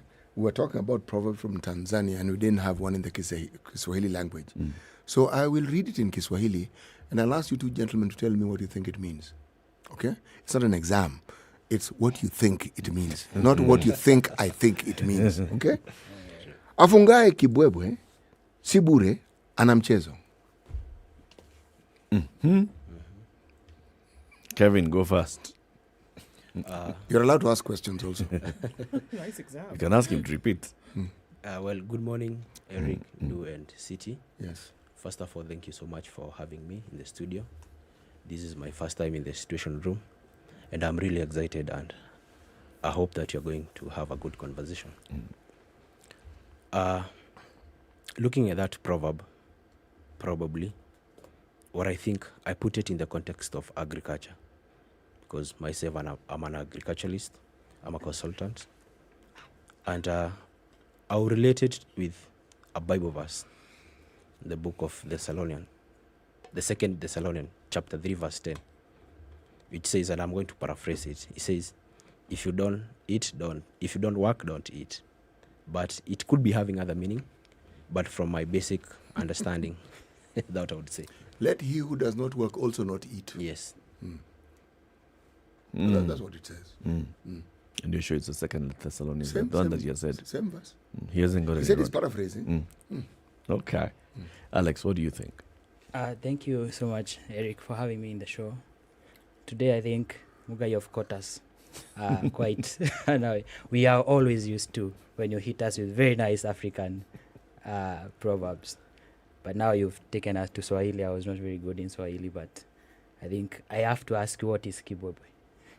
It's a waist belt. It's a long strip of calico that is normally tied around the waist. Some people tie it around the waist and they want to dance. Yes. So this definitely tells us that if you tie the belt, you definitely have to go to the show and dance. Yeah, it's women who actually tie this, just so that you understand. Yeah. Yes. So definitely it tells us that if you have to tie the kibwebwe, you have to go to the show and dance, and you have to be there. It's like if you see someone in the waistband, the purpose is they're going to dance. Yeah. Yes. If you see someone wearing that thing, they definitely have planned to dance. Kuna mpango. Si bure. Gentlemen, welcome. Kevin Wawero is an agricultural consultant and digital extension officer at the Rural Advanced Development Association, while Alex Karani James is an agricultural and food security expert and business development manager at Upseed Consulting Company. Gentlemen, you were among the Kenyans who went to train on agriculture and food security in Israel. Kevin, tell us about that. So which year was this, and how did you end up going to Israel? Eric, I would like to give you a short story about the whole program, so that now I can tell you how about I got into Israel. So basically, the ICAT program was started in 1996, and Kenya signed an MOU in 2016 between the government of Kenya and the Israeli government. And initially, the idea was to take students from different universities to go and train in Israel, then come back. So I got an opportunity in 2018, 2019. Back then, I hadn't finished my university degree at the University of Nairobi, but I was almost finishing it up. And so I got selected, and the selection process, there were two processes. Number one, the selection at the university level. There were candidates who came for interview, and then the university panel from representative from the Faculty of Agriculture, the Dean of Students, University of Nairobi, and other partners. So we come, they did us interviews at the university to just get to know if you have basic understanding of agriculture. And basically, all the students who came for that interview came from the Faculty of Agriculture. Okay. Right? So that was the first interview. Then I passed. I went to the second interview. The second interview was done by the representative from Israel, one representative from the Moshav, and the director of ICAT, which is Arava International Center for Agricultural Training in Israel. So they came at the university towers, the University of Nairobi, did us interview, and then out of the students now who passed the university interview, and they came out for the ICAT interview. If you pass now, you get to shortlisted to go to Israel. So I got that opportunity in 2018, sorry. That's the year I went to Israel. How long were you there? I was there for 11 months. Okay. Was it the same for you, Alex? It's the same case for me. I did the same. I was selected in the same criteria. Okay. And we were in the same cohort. And so you ended up in Israel for 11 months. Yeah. Where exactly in Israel were you, and what were you studying? Israel, the training is in the central region of Israel. It's called the Arava region. It's the most agricultural part, I would say, in Israel, and the hottest actually in Israel, if I would say. Yeah. What were you studying? What were you trained on? The training was basically on 3 issues. One, very high-tech agricultural production, water, and irrigation. I dwelled much on both classwork, which we used to go to the training center, which is a sort of a college for one day, and the rest of the days you had to do everything in the farm. Okay. By your hands. Right. So you went to Israel before you had completed your studies at the University of Nairobi. Yes. 11 months out. When you come back, were you to resume your classes at the university, or were you considered to have finished your studies and just coming back to graduate? It was a 2 criteria. All the selected students who went for the training were at a different level. There were some students from the Egerton University who were in their 3rd year, so they were to come back and do their 4th year.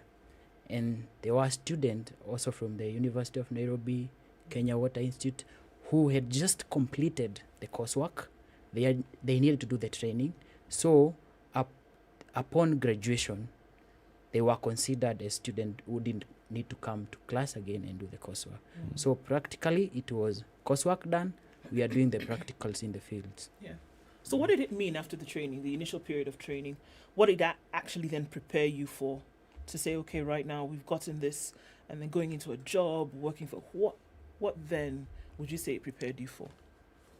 or not even what would you say, what did it actually then prepare you for? What happened next? I would like to tell you, madam, Israel training is intensive. It isn't a joke. I want to relate the first day I landed in Israel. I think I found it like a magical place. I mean, I'm taken from very rural region in remote areas of Mount Kenya, and you land in a desert in the month of August. The temperatures are hitting 40. Yeah. And then the first thing you see is bare land, and the farmer tells you, I want you to produce in this land, and I want to give you, they produce in areas called dunams. Dunam is sort of a greenhouse. And I want to give you a target of production by the end of the year. That shocks you. But then it's a good experience because it prepares you for the future. It's like a military training. You train intensively, so when you're about to meet crisis, you're well prepared. All sort, food security and normal security requires a lot of training and good skills. Is there any part of Israel that is in the desert? I think the biggest part of Israel is desert. And to pick up on the question you asked, I think my experience was basically more or less of what Alex went through, because by the time we were leaving the country, the weather was good, right? And then the first day, you land in Tel Aviv at Ben Gurion International Airport, and you're just being hit by a heat wave, you know, because there are breeze from Mediterranean Sea, and it's very hot. And now you drive from North Israel to Central Israel at a place known as Arava, where now they do the production of agriculture. And I remember when I went there, I was really amazed. What did you find so amazing? What I find so amazing about that place is, first, the community they were living. Because let me give you an example. In Israel, in the central Israel, people live in either kibbutz or moshav. What's a kibbutz and what's a moshav? Kibbutz and moshav, those are living communities, right? Like, let's say, me, you, Alex, Eric, and Du, we say that we are going to live in a certain community, but we will be doing farming elsewhere. So we live more or less of like an estate. So what I found there... But the place where we farm, we share that land. We work on that land together? Or is it that every person now has his own piece of land? No, every person has his own piece. Okay. Every person has their own greenhouses, right? But the management of those greenhouses, it's done by community. Okay. Right? Yeah. Even the infrastructure level is done by the community. So what really amazed me is the kind of infrastructure they've put in the middle of the desert, right? From the houses to the trees. And remember, these are desert, right? The infrastructure they've put. And what I realized is, like the trees, in every household, there are trees.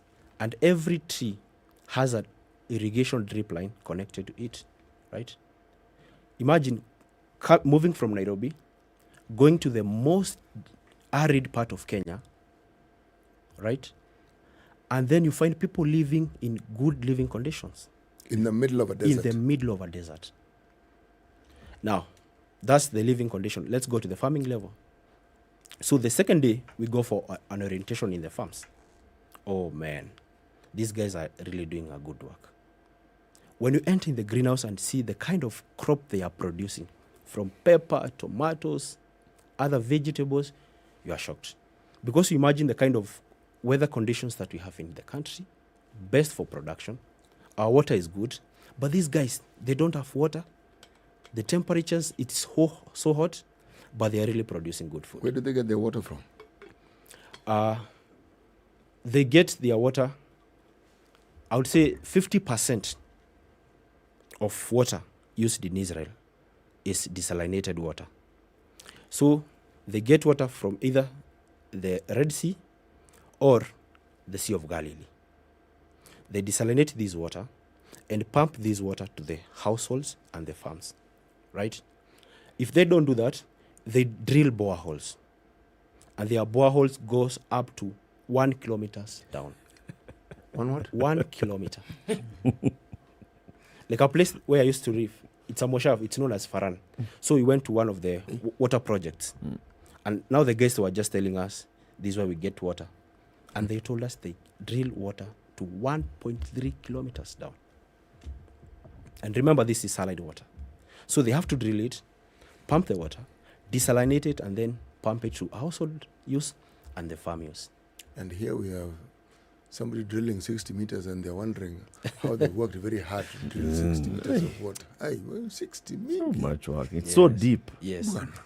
And the funny story I give, I remember after we went, on the weekend, our culture, we wash our clothes probably on Saturday or Sunday or Friday.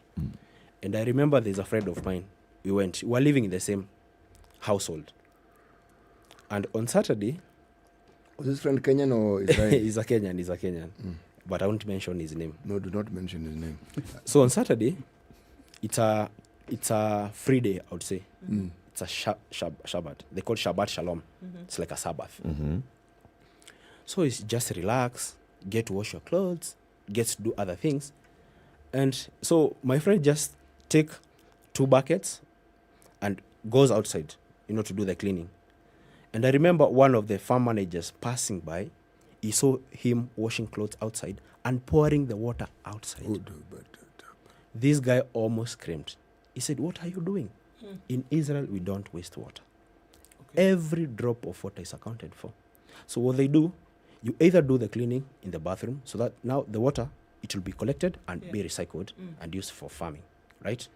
Or they have washing machines, right? So I think he didn't understand. But the idea is no water in Israel is wasted, not even a drop. I think the only water which is wasted is one that we drink, right? Is that really wasted? And that's not wasted, right? Yeah. So when you left the country, this is a partnership between Kenya and Israel.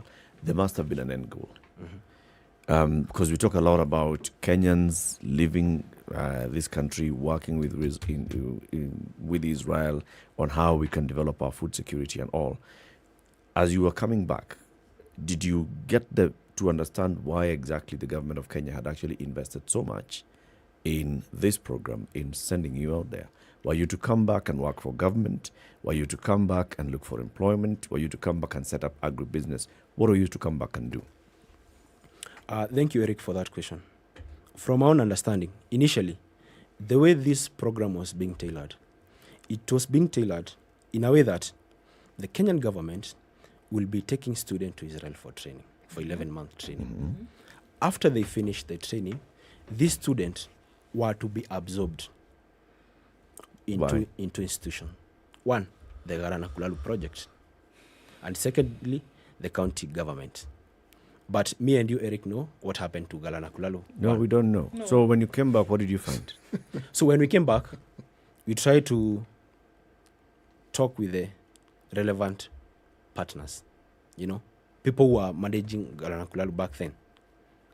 So we tried to have a conversation that you guys... Who are those? That's the National Irrigation Authority. The National Irrigation Authority, right? And some representative from the Galana Kulalu. Because remember, like I told you, initially the project was being tailored to absorb the student in the Galana Kulalu project. So we tried having some discussion that you already finished the training and we want the students to be absorbed in different institutions, but it fell flat on the face. So, sorry, go ahead. So some of the trainings were forced to go into different ventures. Some started individual farming, others went to different areas. Like me and my friend, we opened an organization known as Rural Advanced Development Agency, which is a consulting company. And mark you, in the third cohort, which I was in 2018, 2019, 40% of those students, after graduating and meeting frustration from the government, I would say, they choose to go to other countries. And these students were poached by different companies in different parts of the world. And right now we have students in the US, some are in Ethiopia, other in Tanzania, doing different activities. So, 40% of your cohort, how many were you in that cohort? We were 171. So 40% of that is almost 50 of you 50 of us are actually outside the country. Outside the country. And they're working now for other governments and for other companies Exactly. outside the country. Exactly. Including Tanzania. Including Tanzania. And our CS for Agriculture has actually even gone to Tanzania to benchmark and look at how they're doing their sugar, how they're doing their maize. Yeah. And let's come back with that story after this break. Alex Karani James. Is the way to. Alex Karani James is an agriculture and food security expert. He's a business development manager at Avid Consulting Company. Kevin Wawero is also a consultant at Rural Advanced Development Association. They're here to tell us about the youth who are taking a government program to go and study agriculture and food production and food security in Israel. And they've come back and they are trying to make ends meet. What was the plan? What was supposed to happen? Ndu? Showmax? Showmax this month is saying in a give. So, what do you subscribe to? Whatever packages that you subscribe to for as little as 300 shillings, Showmax is going to match it with a month for free. Imagine that this month. Whatever you watch, hunker down with your movies, your series, etc., etc. Pay for it. Showmax will give you a month for free. Do that this month and you'll see. Kevin and Alex, I want you to talk to your friends who are now, those 50 or so who are working outside the country, making some big money. When they're coming back to the country, tell them the way to come back to the country, fly Emirates. Fly better with Emirates, okay? Especially if they're not just coming from Dubai into Nairobi. Wherever they're coming from into Dubai and then onwards onto Nairobi, they can choose business class or first class. They're going to get on board the A380. It's a different world up there. They enjoy the very best with Emirates first and business class. This is the Situation Room, the only way to start your day.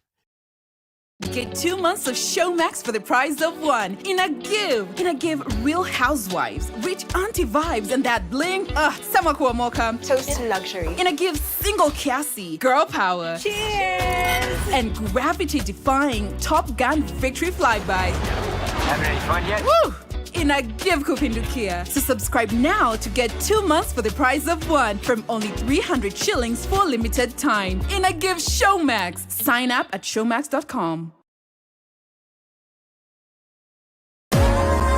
Celebrate the month of love with Coldstone Creamery. Enjoy the perfect date spot at Coldstone and get 2 slices of delicious ice cream cake at only 800 shillings. Surprise a loved one with a Coldstone Valentine's cake and treat them to a chocolate cake layered with strawberry ice cream, wrapped in pink frosting and finished with cascading ganache for only 2,500 shillings. Coldstone Creamery, making your Valentine's even sweeter. I have a brother. He was a pilot. He was laid off. He came to a policeman. He messed up. He went from a pilot to a policeman. Exactly. He stole a jet. Yeah. In fact, you should be lucky he was not court-martialed. The Spice Drive. Big hair and the biggest hits from the best decade.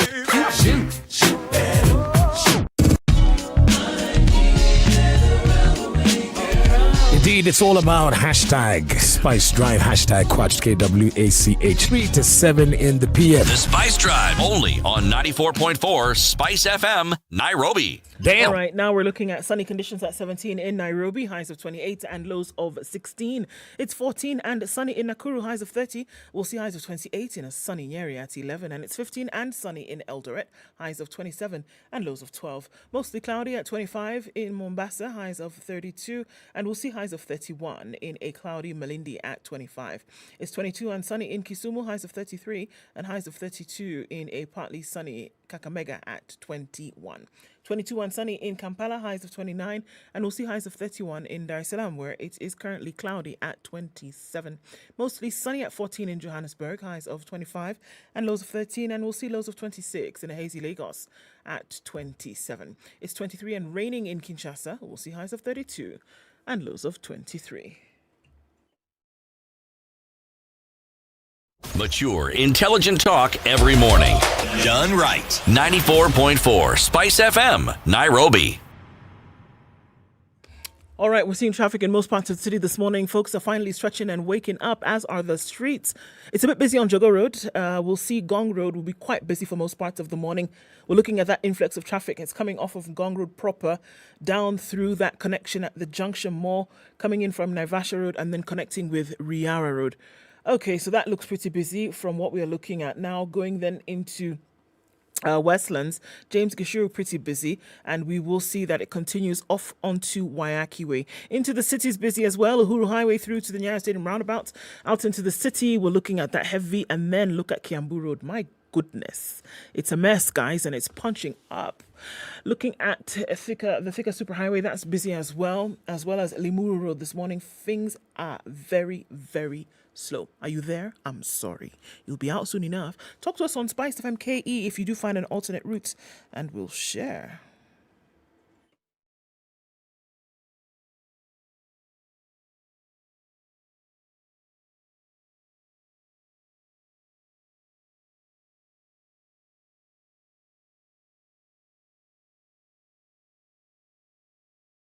Mature, intelligent talk every morning. Spice up yourself.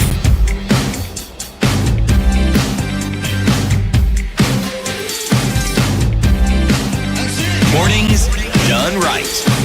94.4 Spice. The conversation continues with Kevin and Alex. We are talking about training Kenyans in Israel, the kind of experience that they've gotten and what they now bring back into the country and how we can make use of this. So, I mean, I think it goes without saying that obviously the knowledge that you gain out there is huge. I mean, just from your experience, it's obvious, and you ask yourself immediately, then where I'm coming from, why can't such a thing happen when the weather conditions are better? And better in this weather, we say that, look, it's not desert, there's water, you see some rain at some point. So then you come back and then you're not able to plug into a system. Why is that? Why is it? And who then was responsible, according to your understanding, when you were leaving the country to get this training for 11 months? From what you said, it was that you would come back to Kenya and then you would be able to work. It doesn't, I don't know if there were institutions that were earmarked. Galana Kulalu was one of them, to be able to work for that. Who was the authorizing body? Who was the pinpoint for this? Ministry, MFA, Ministry Agriculture? Who was it that you come back and say, okay, guys, thank you for the training for 11 months. We are here. We're ready to work. Who was that? Because if we say that 70% of those who went out now went and took that, think about it like this. They went and they trained for 11 months. They took that expertise and they took it to another country. Who was supposed to have been responsible to retain that knowledge here in Kenya? Well, thank you, Do. From where I sit, I think I'm not in a capacity to speak on behalf of the government. Because remember, like I said, this was a government-to-government bilateral agreement, right? But from my own understanding, once we received the training, we were supposed to be absorbed in different institutions, like I said, right? Mm-hmm. So when we came back and whatever we learned, we don't have someone to talk to, someone to lobby for us. We were really frustrated. And like you asked, who is responsible, right? Part of me think that it's a collective responsibility between the Ministry of Agriculture, the Ministry of Foreign Affairs, and Ministry of Water. Remember, whatever we went to learn in Israel is high-tech agriculture and water use efficiency, right? So it's a collective responsibility between the three ministries. And I think this is a conversation that we should be having because the program is still ongoing. And later this year, we are going to send more students to Israel, right? And we don't want this cycle to be like a vicious cycle. Students go there, come back, they don't get to utilize whatever they learned. Because remember, part of this agreement, their finances included, right? That these students are sponsored to go and study. And you can't tell me the government has put money to go and train students in Israel, and once they come back, they don't get utilized that knowledge, that expertise of whatever they learned. And I think it's upon that now, the embassy, the Kenyan embassy in Israel, through representation from various diplomatic staff, they tried to kind of negotiate, right, and change this program, right, that we can't be having students coming to Israel to learn, and we are not utilizing them. So they're trying to negotiate in a way that, yes, look, we have students here, they are learning, let have these students being absorbed, at least in county government or national government. Sure. Alex, are you working now? Are you working now after having come back? Are you currently working? Yeah, I am currently working, but as a private person, as a private consultant, I have never worked for the government since I gained the training. Did you try? Try. When you came back and said, okay, well, again, here we are. The training is over. We're back. We're supposed to have been absorbed. Did you try and not succeed, or what happened with that? I tried my best. I didn't succeed, but I was among the lucky students because immediately after I came back, a couple of months, I tried, I said, let me try farming as I try also get into government. When it wasn't a good catch for me to get a position, I tried once to do a program in the US. And I can tell you, among the friends that we tried with, we were all taken to the US by multinationals for a period of another exchange program for a period of 1 year. And then I came back. There are those who are fortunate to go to different countries and they stayed longer. But my idea was, what better can I do if I am trained by my government? People are sleeping hungry in the country. Do I feed those who are able to feed themselves, or do I find a way of feeding those who are not even in a position to know what to do to produce for the country? So we have government in two levels. Yes. We've got the national government and we have the county governments, 47 of them. I'm sure they keep advertising for job opportunities and vacancies. Have you applied to any county government in Kenya for a job? Or have you ever seen any advertisement for a job that suits your qualifications? Eric, if I open my email right now, I have applied to more than even 20 positions. I was talking to him. There is a project that came in, funded by the World Bank, the Agricultural Value Addition Program, after the NHIF ended. These are programs that we are even trying to negotiate. Please absorb these students to these programs. County government, you understand that selection criteria for the program was very fair. Having a channel out around 700 plus now, every county could account to at least 5 students countrywide who come from specific counties and have undergone through the training. That tells you we are not short of any kind of skills, but who takes the job? Okay. To the best of your knowledge, has any of the close to 900 students who have benefited from this program, which is still ongoing, you said, right? Has any of them actually ended up working in government? To the best of your knowledge. To my best of my knowledge, a higher percentage were poached by multinationals, private companies, and to a lower percentage, they are on few county government but on contract. I have a case example of, like, Kipia County, we have a student who's there, and she's working on contract basis. Okay. So I would say the transitional uptick is 5% to the government, which is very low. But a majority are working within Kenya. A majority are working within Kenya, yes. Okay. At private capacity. Yes. And also under maybe a few companies here and there. Whether private or public, they are working towards food security in Kenya. Exactly. Applying the knowledge that they have. So can't you say that the government actually has achieved what it wanted to achieve? students have been trained in Kenya. Remember, there's still, even in the university, there's money that goes towards training you, right? And then they have sent you abroad, and then you've come back and you're applying your trade and skills within country.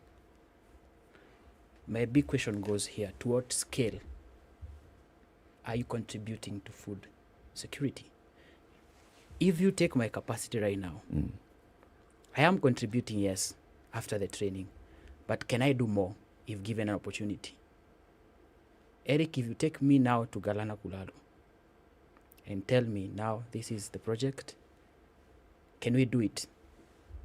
I can do more there than what I am doing currently. Reason to obvious things, financial constraints. That is actually one of the major things.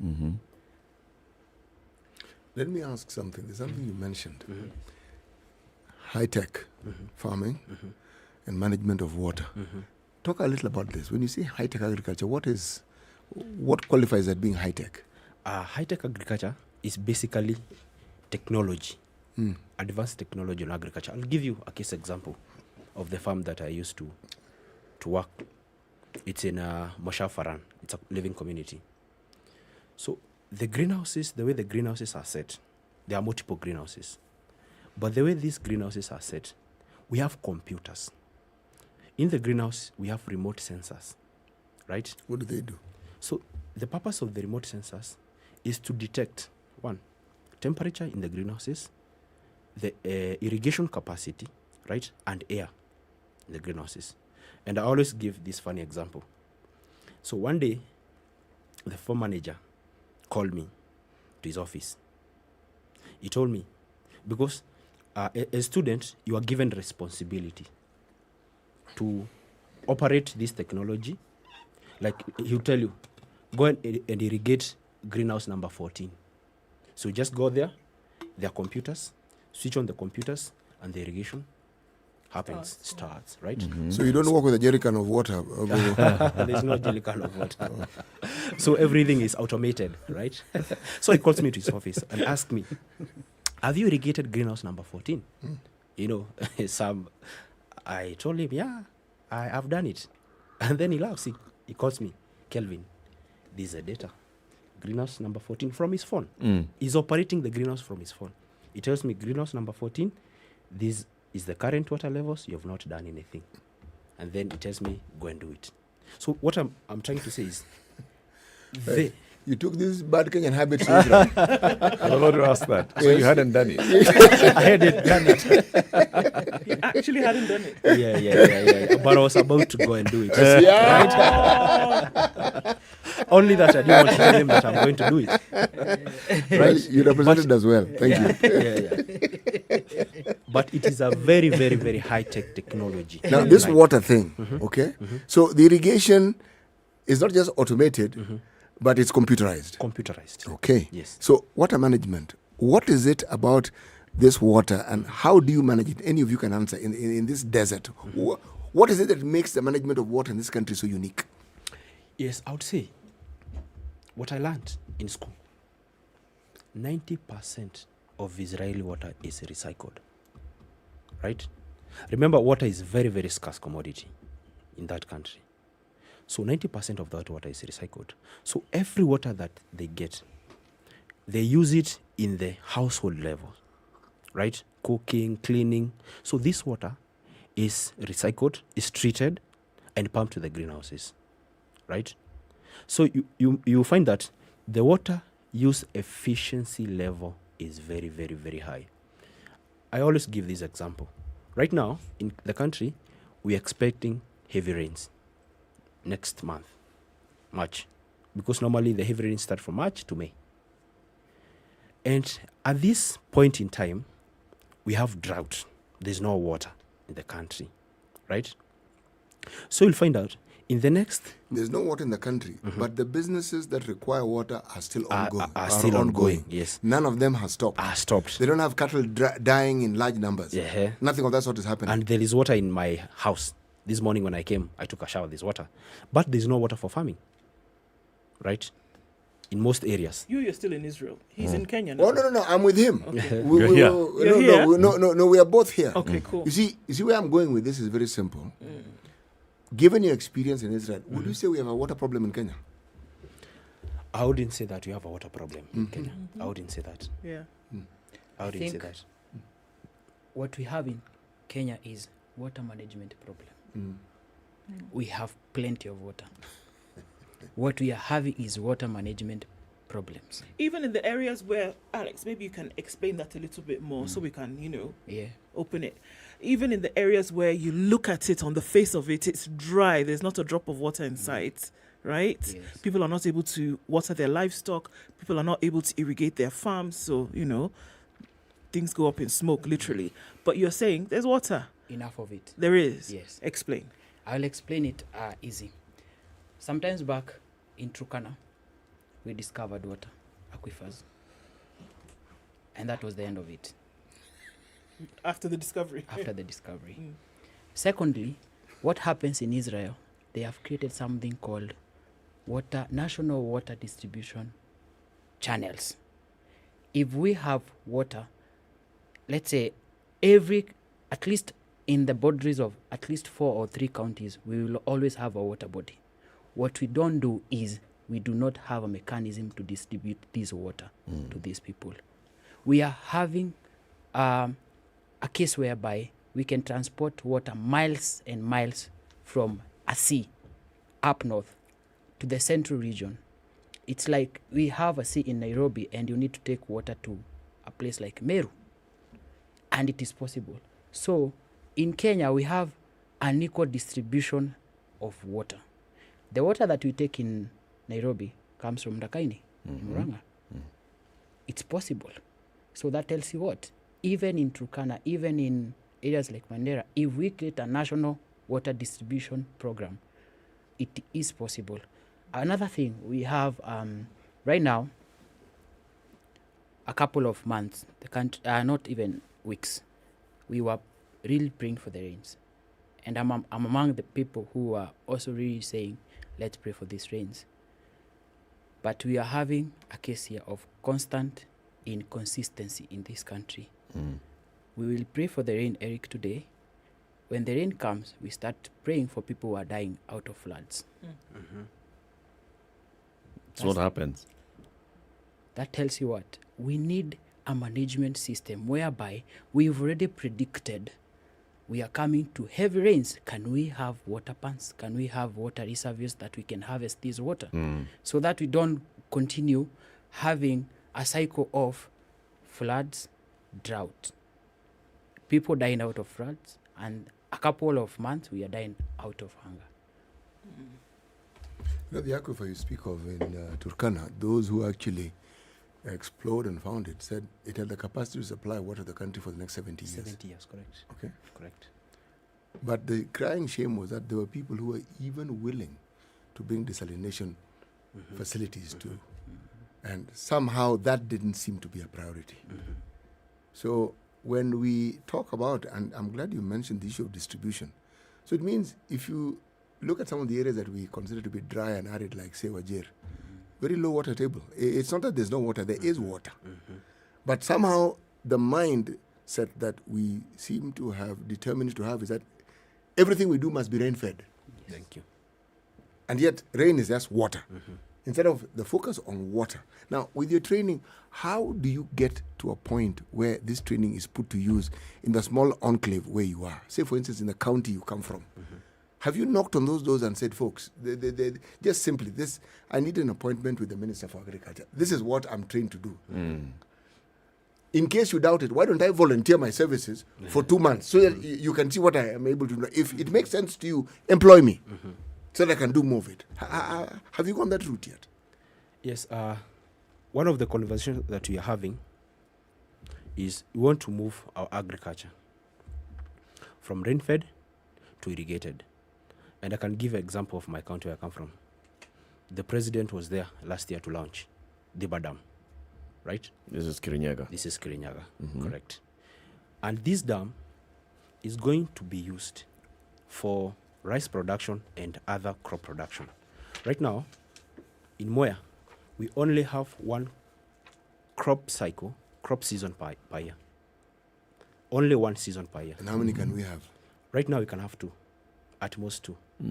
So you see, with now opening up the irrigation system, we are going to put more production. And remember, our issue in the country is food production. Yeah. The only way we can solve food insecurity is increased production, right? And as we are moving from rain-fed agriculture to irrigation, we have also put in another factor, weather intelligence, right? That we can be able now to predict at this particular month, this is when the rains are, this is how the temperatures are, this is how the air condition is. I mean, this is the right time for production, right? So with such sort of weather intelligence, we are going to maximize on production. So what we are doing is we are trying to link that gap between different value actors, from weather intelligence company, irrigation companies, pesticide companies, to make sure that all these players are into place, right? Because I can tell you, Eric, if we have weather intelligence, and that's why you started by introducing me as a digital extension services, because we want to bring this technology to farmers. That, look, as a farmer, I can operate. I can have weather data in my phone. I can know how to predict my production, right? So with this sort of information, and we put all this into place, we put something called collective synergies from different players, then we can move the conversation forward. What have you done in Kirinyaga? So you're a consultant. What is it that you do now on a daily basis? Do you advise government? Do you advise farmers? Do you advise the private sector in the agricultural space? So far, I don't work with any part of government, both national or county. I'm working with private sector.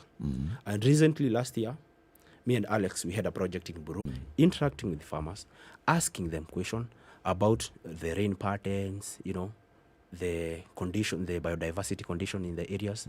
And we also took samples, soil samples, right? Because we want to assess the whole condition of the areas, do sampling and provide a report to them and tell, hey guys, in a province in central Burundi, this is the best place to grow, let's say maize or pineapples or whichever, right? So coming to your question, Eric, I haven't gotten that opportunity to work with the government. And this is my clarion call, because we have so much to offer to both national government and county government. That they should basically just tap into the knowledge that is already here. Yes. Alex wanted to say something. I think I want to respond to your question. I got it very right. What initiative have we taken to contact either the government at national level and at county level? We understand very well each county at the moment, they have at least land that is not in use. In fact, the word is they have plenty of land that is not in use. That is not in use. We have been making a call. Please, give us this land. You have young people at county levels. We will build model farm for them. Call financial institutions. Let them pump. We don't give us the money. We have the skills. If you want people to farm at your county level, if there is land that you have, we will have enough capacity. Not as individuals, even in, I don't have to leave Kirinyaga County or Embu County and go to Kilifi. We have students who have undergone the same training from Kilifi. Call this student on board, give them the land, and they will produce. But there's also another thing that comes in. In this country, we are saying that we are having a lot of idle land, but how much land is there without conflict? Yeah. There's a lot of government land that has no conflict. In fact, we've been talking about how many? 250,000 acres of land is now going into private sector in Galana Kulalu. That is a government project. From here, talk to the Minister for Agriculture. Yes? Yeah. He is handing over the land to private sector. In fact, we'll put you in touch with the PS.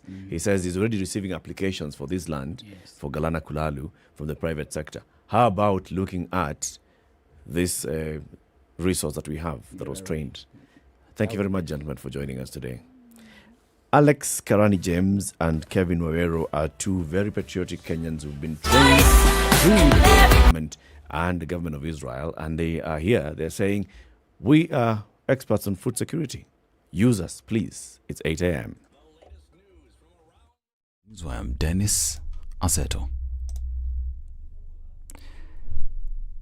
The Ministry of Tourism has decried impending budget cuts, saying they risk crippling its efforts to market the country's tourism sector.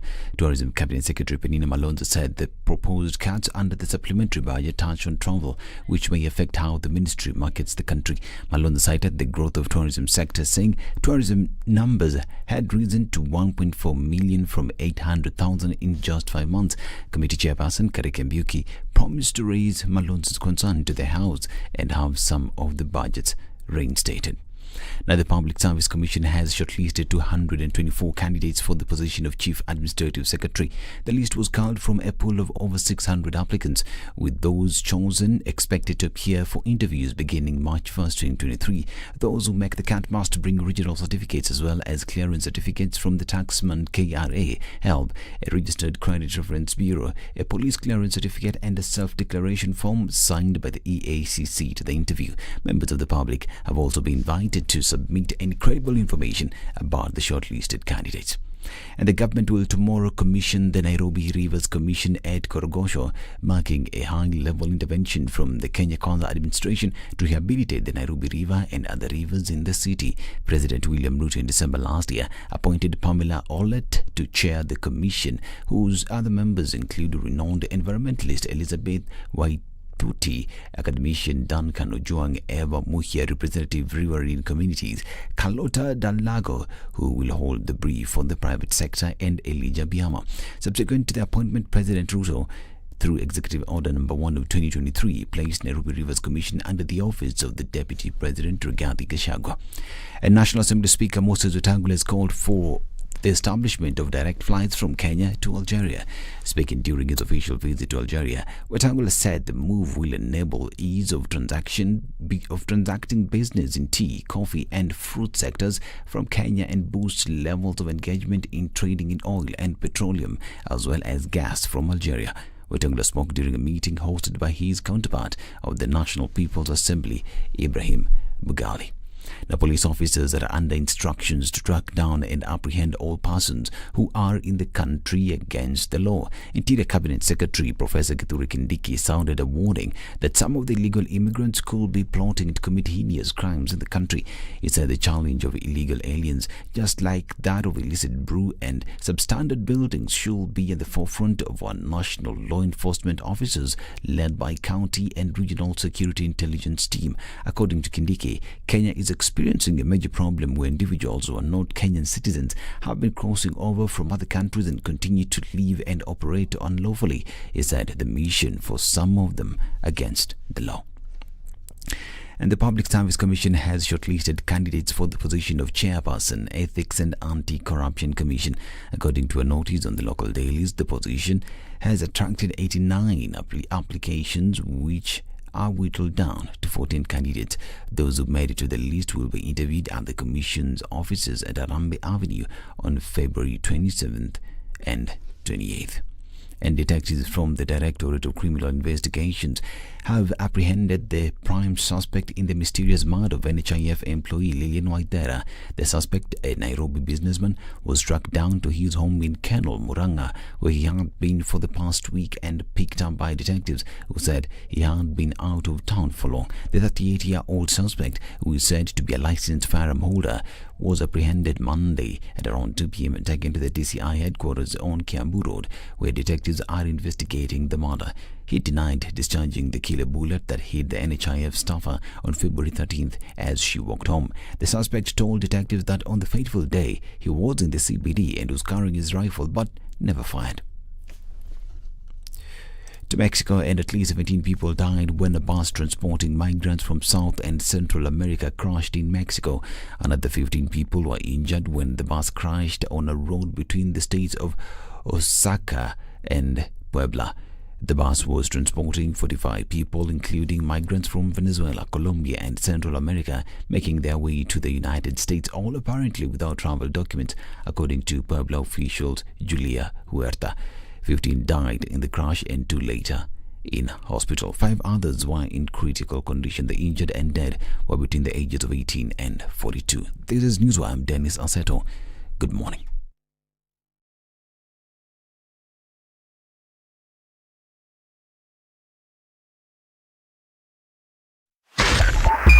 .5 Spice FM, Kisumu. All right, it's coming in heavy off Lunga Lunga today, and it's touching on the southern bypass at the interchange. And we're looking at traffic on Jogo Road as well, likely to continue for some time. Gong Road, extremely busy. It's feeding off of Naivasha Road, and there's traffic coming in from the junction of Gong to Karen, and that's busy as we look at it. It's happening on Wayaki Way. It's busy on James Gishuru, and it still continues well into the city. Limuru Road, very busy. The northern bypass, which should be an option to be able to get away from the traffic, that's heavy. It's bumper to bumper on the Thika Superhighway. Folks are using the service lanes. You might want to think about that as you navigate that area. It's also busy on Juja Road. It's busy on Kangunda Road heading into the city. So we'll keep an eye on things. Let's see what happens after 8 o'clock. We're still in traffic hour, and it's likely to get busier this Tuesday. Let us know what's going on where you are in order to keep things moving. Talk to us on SpiceFM KE on Twitter.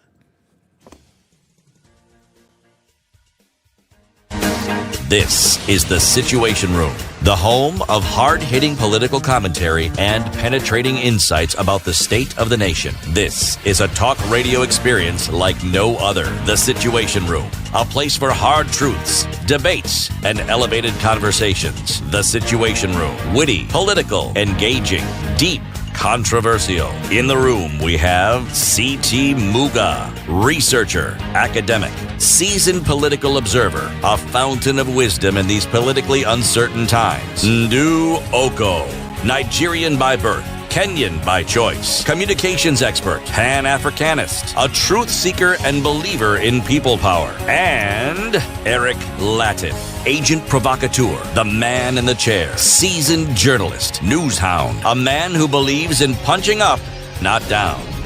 This is the Situation Room, the only way to start your day. 7 minutes after 8, good morning and welcome to the third hour of the Situation Room this morning. Still live on Spice FM, on KTN Home, on YouTube and on Facebook. We have been having a conversation about food security in the other hour. Now we want to continue a conversation about food security and agribusiness. Yesterday we hosted Peter Mushendo, and he's a governance expert. And as we were having that conversation, he went and told us about his village life and what he does as a villager, where he's also a dairy farmer, and he's a member of the Limuru Dairy Farmers Cooperative Society. And he was basically just complaining about what the members of the Limuru Dairy Farmers Cooperative Society have been working on over the last couple of months in a government that was to be supported by the World Bank. That's an agri program, and the county government and the farmers themselves. And then there was frustration. And so he said, no. We want more details, and especially to hear this from the horse's mouth. And we've brought the horse itself. Bidan Kamau, General Manager of the Limuru Dairy Farmers Cooperative Society, is here and is joined by a member of the County Assembly of Kiambu County representing Githega Ward in Githunguri constituency, Ruth Waidera. We will be discussing that issue for the next 1 hour. City? Yes. Please give them the day's proverb as a welcome.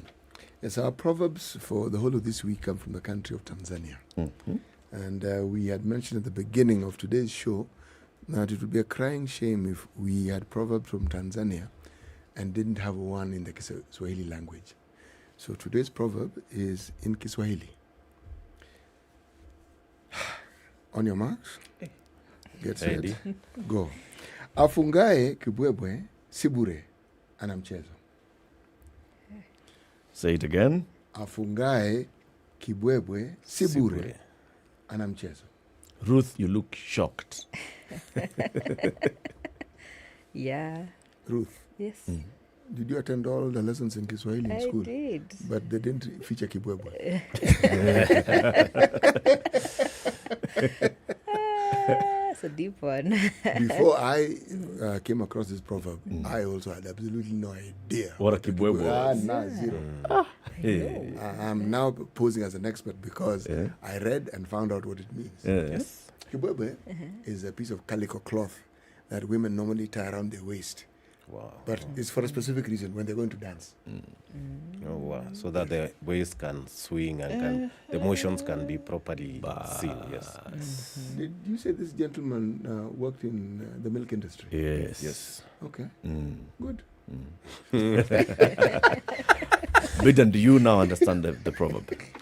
Afungae kibwebwe sibure ana mchezo. Yes. I think I'm getting the gist of it.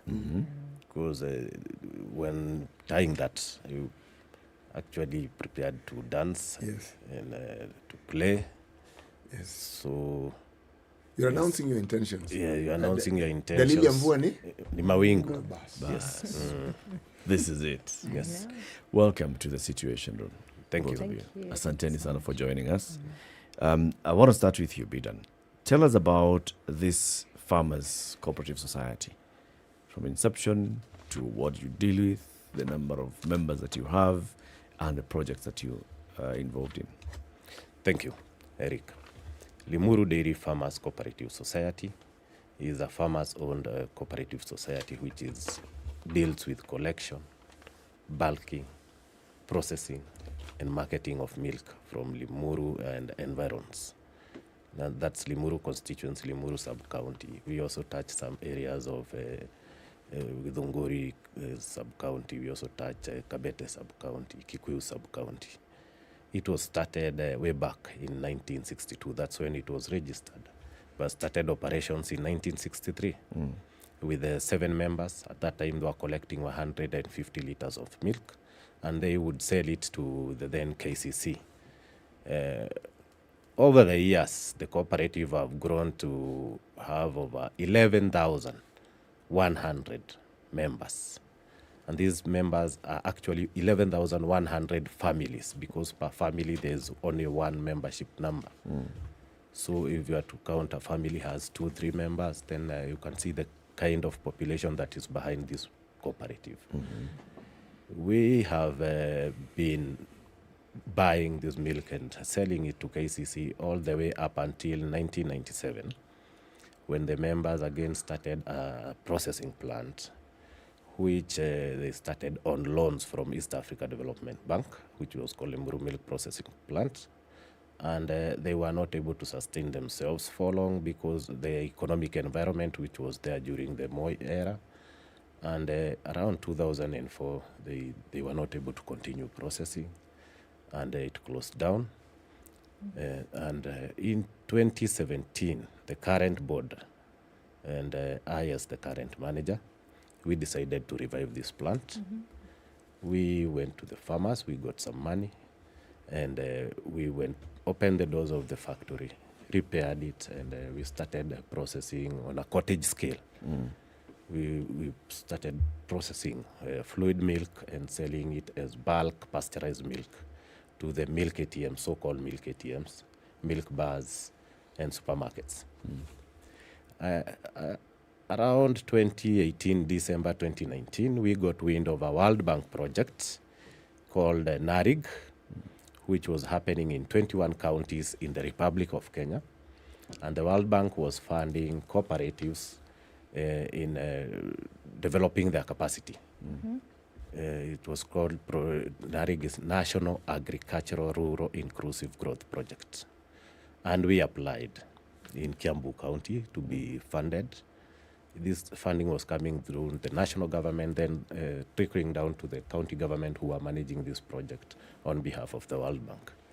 We applied to be funded, and we were competitively selected out of all the 25 dairy cooperative societies in Kiambu. We emerged the best, and we were selected to be funded as the county producer organization for the dairy value chain. County producer organization. Yes, for the dairy value chain.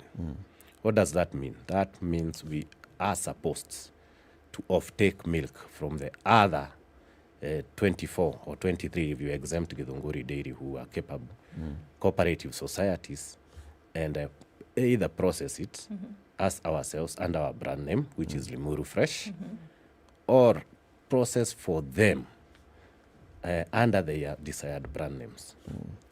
So we got a funding, The total project cost was 157 million. We got a funding of 100 million that was going through the county government of Kiambu to purchase a UHT, ultra heat treated machines, and ESL packing lines. That means we are to buy a sterilizer, homogenizer, and install in our factory. So, and we also got some additional funding now, which came direct to us of 11 million again from the World Bank. We topped it with 4 million on our side. This was now to do capacity building, to recruit farmers, to train them in their CIGs, and also to assist us to install a yogurt processing line. And that one has happened. So basically, that's the background around which I am here. Yes. So these other cooperative societies around Kiambu County, did you have to sign an agreement with them to prove that they have agreed that you're going to be off taking milk from them and processing on their behalf? Yes, we have MOUs with at least 9 of them. Nine of the cooperative societies. And this one I'm talking about, Mangu Progressive, Gatondo United, Gatondo South Dairy, Gatamayo Dairy, Kikuyu Dairy, Kabete Dairy, Kiamba Dairy, and others within that list. And the agreement is that once this processing plant is procured by the county, so to say, we would actually take milk from them. Yes. Oh, you say once? So this has not been done? No, it's not been done. And it's actually, we are in danger of losing that project. Okay, hang on a minute. You talked of the 100 million UHT machine purchase and packaging machine. And then there's also capacity training for farmers and yogurt processing. So which of those has actually been done? Yogurt processing has been done. Okay. And this was because we put in our funding as Limuru Dairy. Okay. And we got support again from the World Bank. The project is divided into components. So component 2, which was for supporting the training of the farmers and the board members and capacity building, also had some funding towards the yogurt line. Okay. So our board put in upwards of 4 million Kenya shillings, and the county put in 2 million to buy packaging materials. The board bought the machines. Yes. And the World Bank bought the packaging material. So you've proven that can be done. It's up and running. Yogurt is coming out. Wow, and it's a good yogurt. I wish I'd come with the sample. I know. We don't wish. Yes. We give hours in second the chances. day. We will have opportunity. Yes. Okay. So the reason why I'm asking is that we've already proven that can happen. People can come together, this kind of thing can happen. Funding can come from one side, it can happen. So this 100 million, the World Bank then had committed to say, we can actually help you to purchase this UHT machine plus the packaging machine so that you can now have the processing happening, and then the milk from these other areas that you spoke of, Kiamba, all these other places to bring their milk and be processed, that can happen. So why hasn't it happened? What I can say is we've not only proved that it can happen, it's actually working because as we speak, the line that the board repaired itself without having support, the processing, we are doing pasteurization now, bulk milk pasteurization. We are selling to supermarkets, major supermarkets in Nairobi. If you are taking your milk from any of the major supermarkets, you are most likely consuming Limuru Dairy and other cooperatives brands because we're doing it for Kabete Dairy. We pasteurize for them and they bring it in bulk to Nairobi. We are doing it for Kamogoga Dairy. We are doing it for Jet Farmers Dairy. So it's already been shown that we can do that for other dairies. And it's already been shown that once you put money into a farmers cooperative that is well managed, that project can take off by the yogurt line. And I don't know now why the county, because I would say it's the county, and this ball is at the governor's door. Is delaying with the funding for the larger UHT plant, which, by the way, is supposed to change the lives of farmers, over 100,000 farmers. If you take, and these are direct and indirect beneficiaries. If you take the membership of the other 25 cooperatives, and you take the indirect beneficiaries in that, is over 100,000 people who stand to benefit from this. Mheshimiwa Ruth Waithera, you're the MCA for Githega Ward, which is in the neighboring Githunguri constituency. Yes. So one of those wards that could have benefited from this project or stands to benefit from this project is yours. You, when you talk about the county government of Kiambu, you're in the county government of Kiambu, representing the legislative side. Yes. What do you know about this project? Well, thank you, Eric. As Bidan has said, they had an agreement between Kiambu County, Limuru Dairy, and now the farmers. And the county was supposed to give in to chip in with 100 million, and Limuru was to chip in with some funds, and so that they could come up with that whole thing. And the World Bank would have given Limuru Dairy 100 million, just in case the county honored everything, and just in case Limuru Dairy honored everything. Now, that agreement was done when Governor Nyoro was in the office. So it was a process that was ongoing. And when Governor Wamatangi came in, the process has become a little bit difficult. The deadline was supposed to be in December this year. These guys have been coming to the office of the governor almost every week. The members of county assemblies have been going to the office of the governor every week. But our county government didn't honor whatever was supposed to be done. So, as he's saying, we are in a stalemate because we don't know whether... And as we speak, by the way, the 100 million is in government coffers. It's actually in government consolidated account as we speak.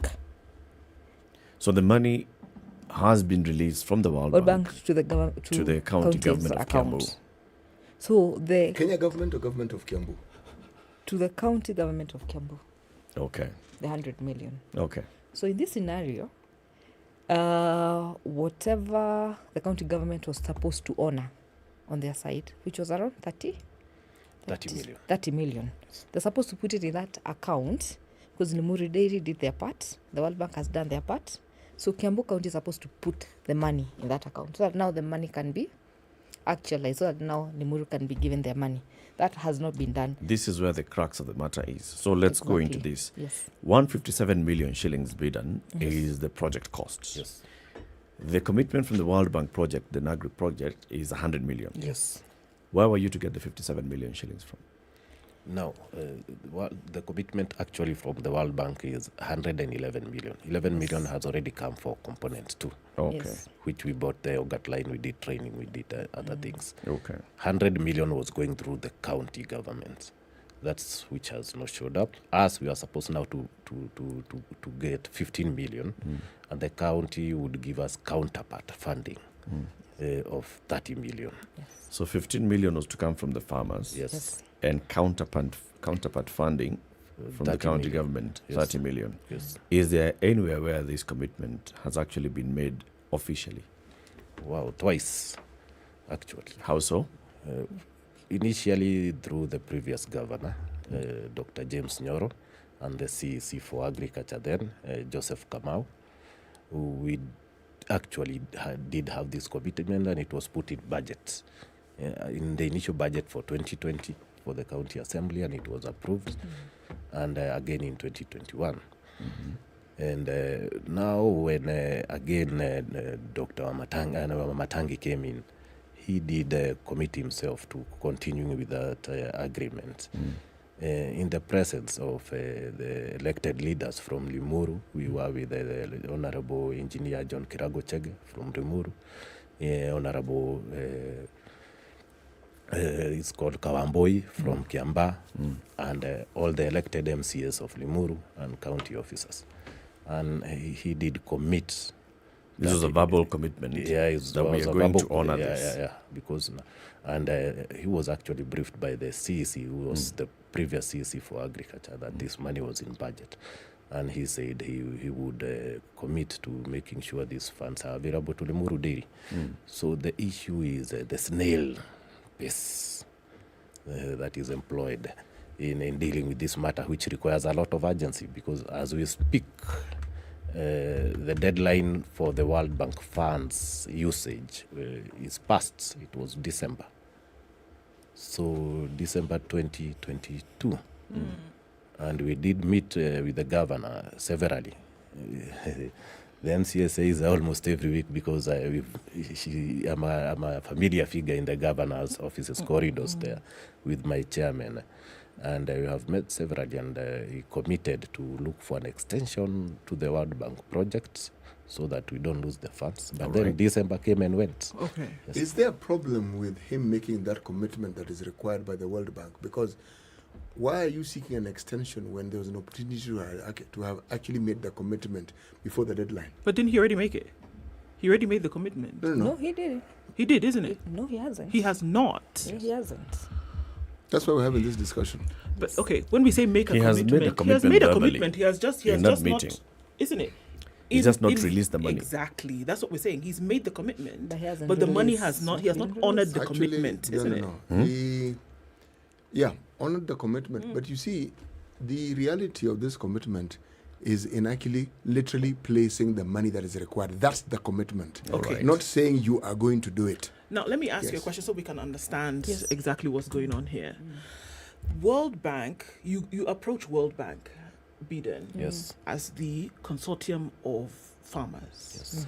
World Bank says, oh, nifty idea, we can do this. All right, we can give you 111 million shillings, but there has to be some participation by county government within which you're domiciled, isn't it? All right, you go to county government, you say, hey, look, World Bank wants to give us 111 million shillings in order for us to do this. It will build capacity for farmers, we can do, etc., etc. Of course, there will be benefit to the county at large. Yes, yes. County boss says, we can actually do this. Yes. So far, so good?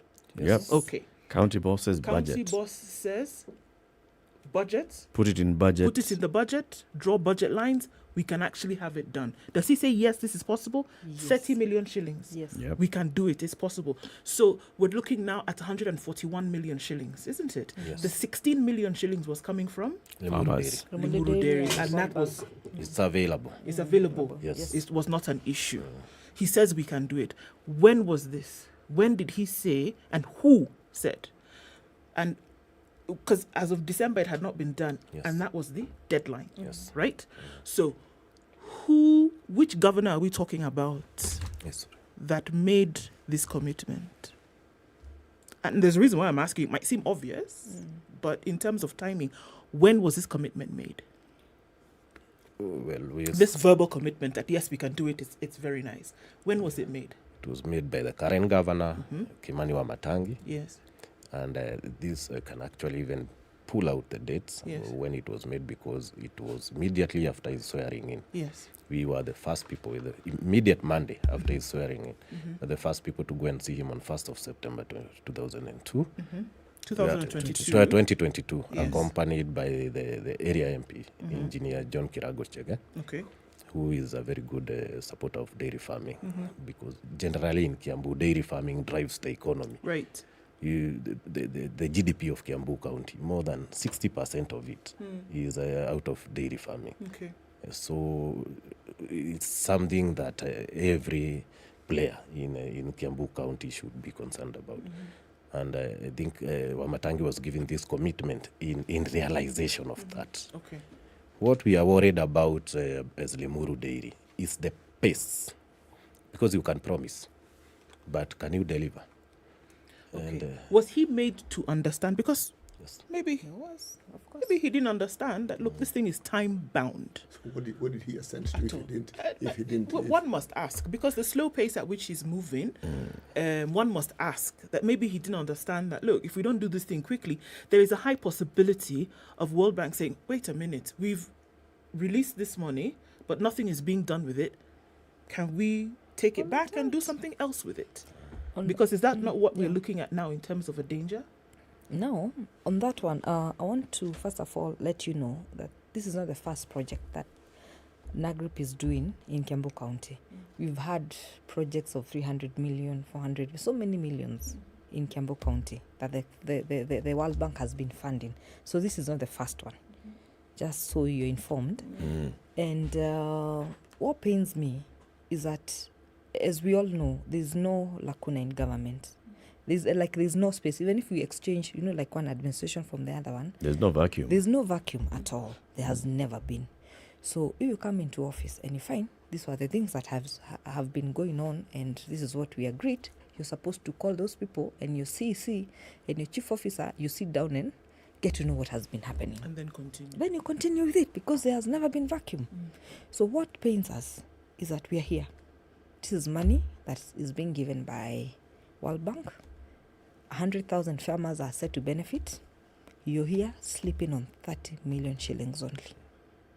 I mean, it doesn't make sense with a 14 billion budget in Kiambu County. 30 million. 100,000 farmers. And how many people, if we were to ask ourselves, how many people went to the queues and voted for Governor Matangi? Around 300,000. So we are talking about a third of those his people, voters. of his voters. And you're joking with 30 million shillings. Let me ask this question. Is the money available? The money is available. Are you sure? Is it there? Have you I seen am. Are you sure that the county government is actually liquid to the tune of over 30 million It shillings is. That is money. present? That is money we collect in one sub-county in a day. With parking, small things. Yeah. What is 30 million in a county? Did the World Bank require the county government to actually transfer liquid, literal money, or did they want a guarantee? Guarantee is sufficient because even the World Bank's money is with the county government. The county government is the implementer. Already the money, what we are saying here, the money is in the consolidated account in Kiambu County, the 100 million. But the farmers cannot actualize, they cannot use this money. Limuru Dairy cannot use this money. Because Kiambu County never honored their part. The deadlines are here. So what happens in such a scenario? World Bank will have to divert the money to another project. 100,000 farmers are going to lose. That is where we are. And sometimes I keep telling my people, let's be honest. Wamatangi has failed our people. And that is the honest truth. And me, I don't lie because I want to stand to be counted. You cannot joke with the farmers. I come from Githunguri. Githunguri Dairy, the fresher company. Do you know how many farmers we're having? Tell us. We have more than 200,000 farmers. When I was voted in, I got around 9,000 votes. You can imagine joking with 100,000 votes. And I keep telling Governor all the time, you're kitu utayonea view sasa 2027. You joke with farmers, you're done. 27 minutes to 9. Let's take this break. We have two guests in the studio. Ruth Waidera is the member of the County Assembly of Kiambu County, representing Thika Ward in the Thungori constituency. Bidan Kamau is the general manager of the Limuru Dairy Farmers Cooperative Society.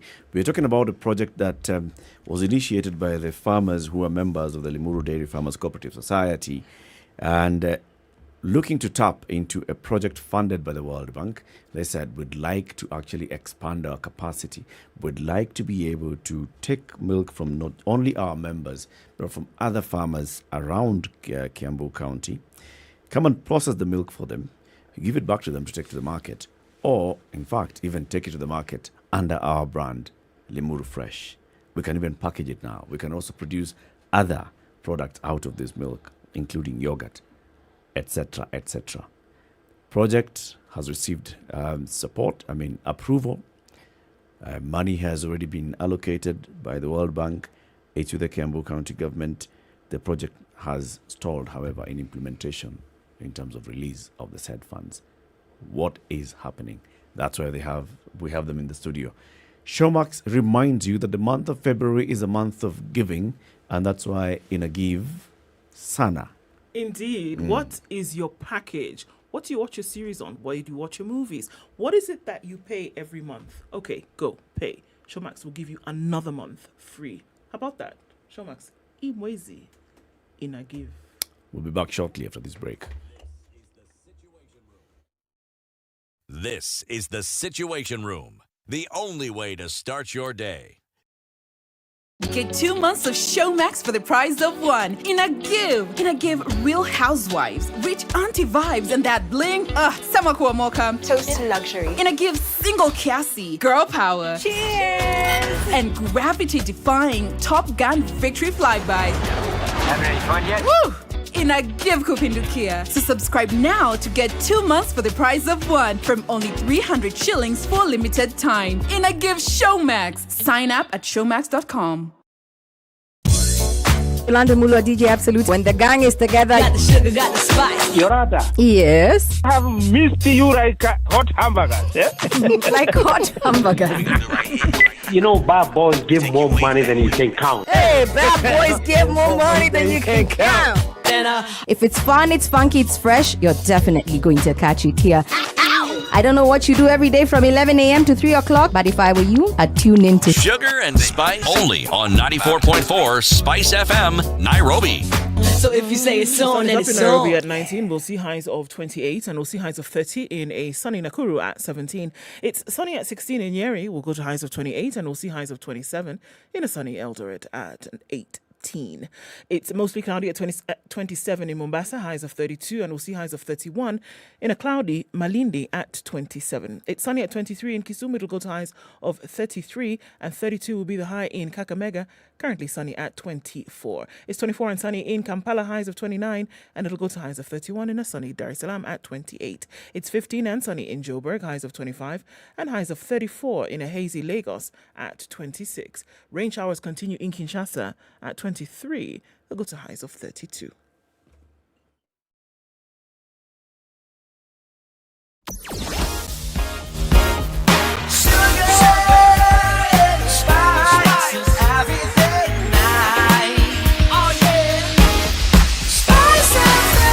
Spice up your life. All right, let's look at it now. What's going on the Thika Superhighway? Still heavy traffic, bumper to bumper in most parts. Service lanes, folks, service lanes. They'll work for you today. But we're just seeing past that Allsops Junction is where we see most of the traffic this morning. Eased up coming in from Safari Park. DCI is where you find the traffic on Kiambu Road, and it's moving slowly as you approach the roundabout.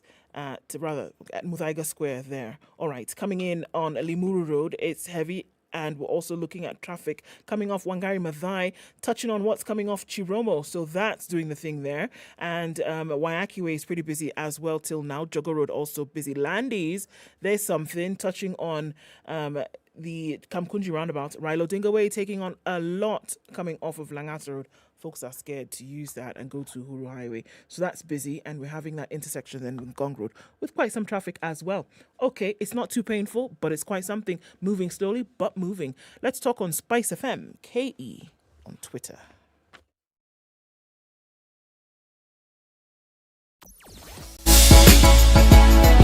Sugar and spice and everything nice. SpiceFM. Spice up your life. Mature, intelligent talk every morning. Spice up yourself.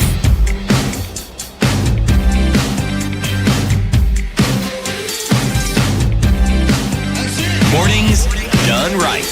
All right. 94.4. Have you been to the shelves and actually seen Limuru Fresh milk? Limuru Fresh is a product of the Limuru Dairy Farmers Cooperative Society. The general manager, Bidon Kamau, is here with us in the studio alongside the Githega Ward MCA, Ruth Waidera. Bidon, you know, when Limuru Fresh actually becomes bigger and bigger, and you'll need to go benchmarking to the Netherlands to see what they do to produce better. When you want to fly that way, fly better with Emirates. Wow, well advised. So from here, JKA, you'll go to Dubai. From Dubai, you'll get, maybe, if you actually go into, business class, you'll be the general manager of a multi-billion shilling enterprise. You do business class or first class, okay? From there, get onto the A380, get on the upper deck, and you can lie flat. And the beds, not just that you recline, no, completely flat bed. Good entertainment. The thing you must bear in mind, this A380 that he speaks of, it is the largest passenger plane in the world. Okay? And when you talk of legroom, if you've ever been on many flights, one of the biggest problems is legroom. If you are above a certain height, okay? No problem with legroom.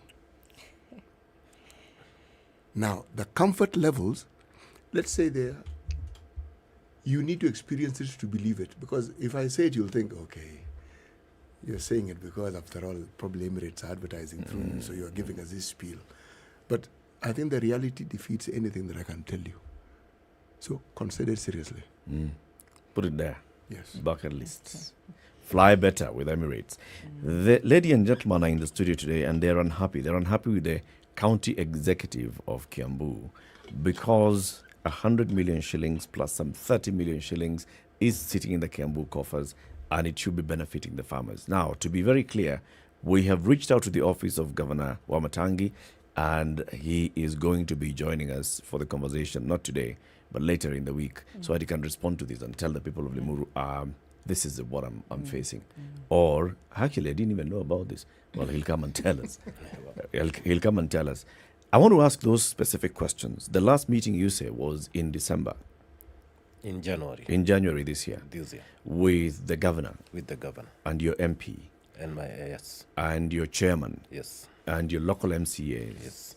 From Limuru constituency. From Limuru constituency. And was Ruth there from the neighboring Gedega ward? No. Okay, she wasn't. Yes. Are there minutes to this meeting? Yeah. Yes. And what did the governor commit at that? Well, the governor committed to, even if he has to drill through a tunnel through a wall and walk through the shadow of death, his exact words, he will deliver the machines to Limuru Dairy. Did he give a timeline? You know, in January, we were already past the deadline. But he said he'd make it work somehow. Did he tell you what the challenges he was facing are? No. Did you ask? Yes. And what was his response? He said he's working on it. He called his team together and we left them discussing on our way forward.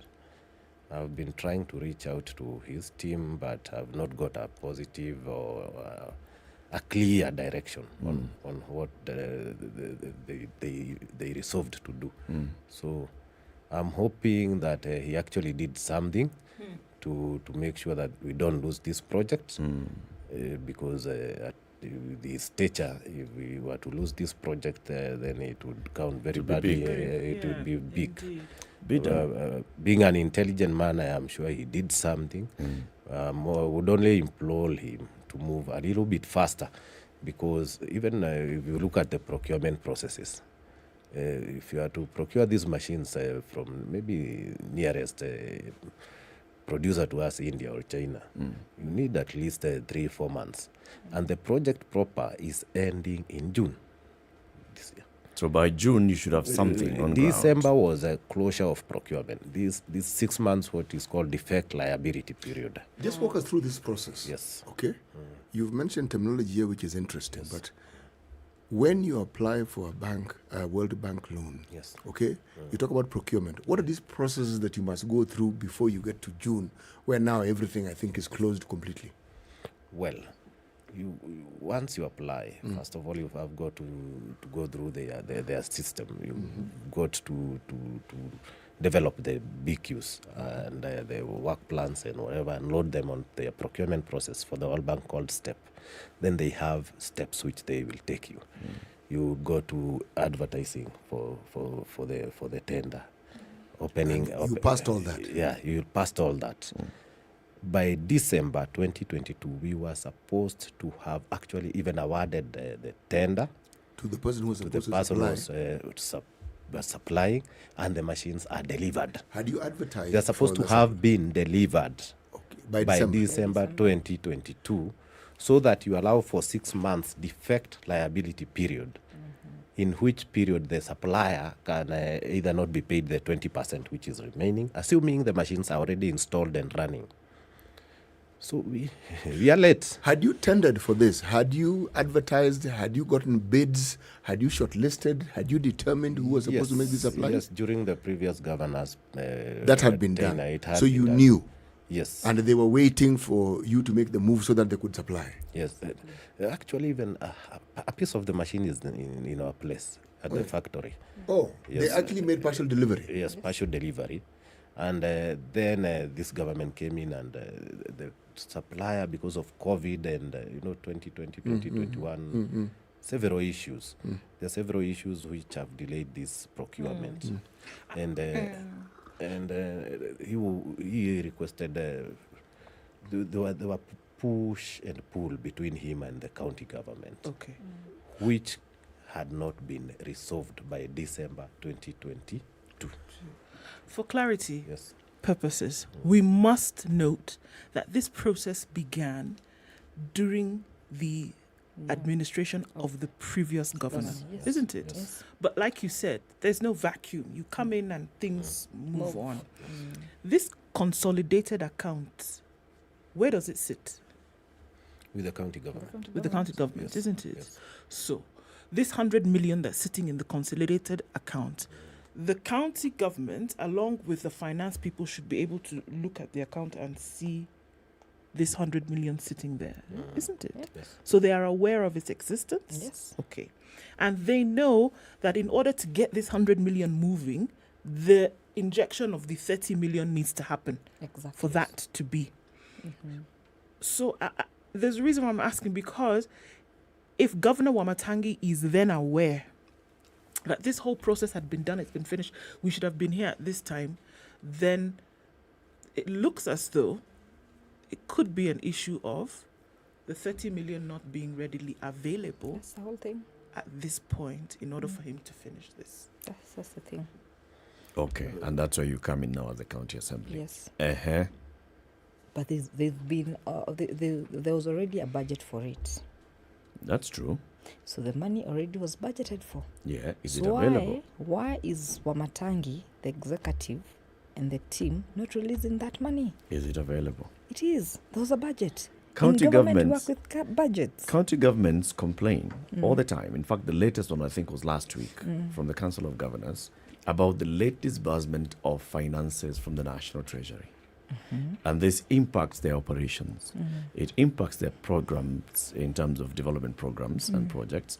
It even impacts their ability to pay salaries, where county governments are operating on overdraft month in, month out, because they have a budget, but they're not liquid.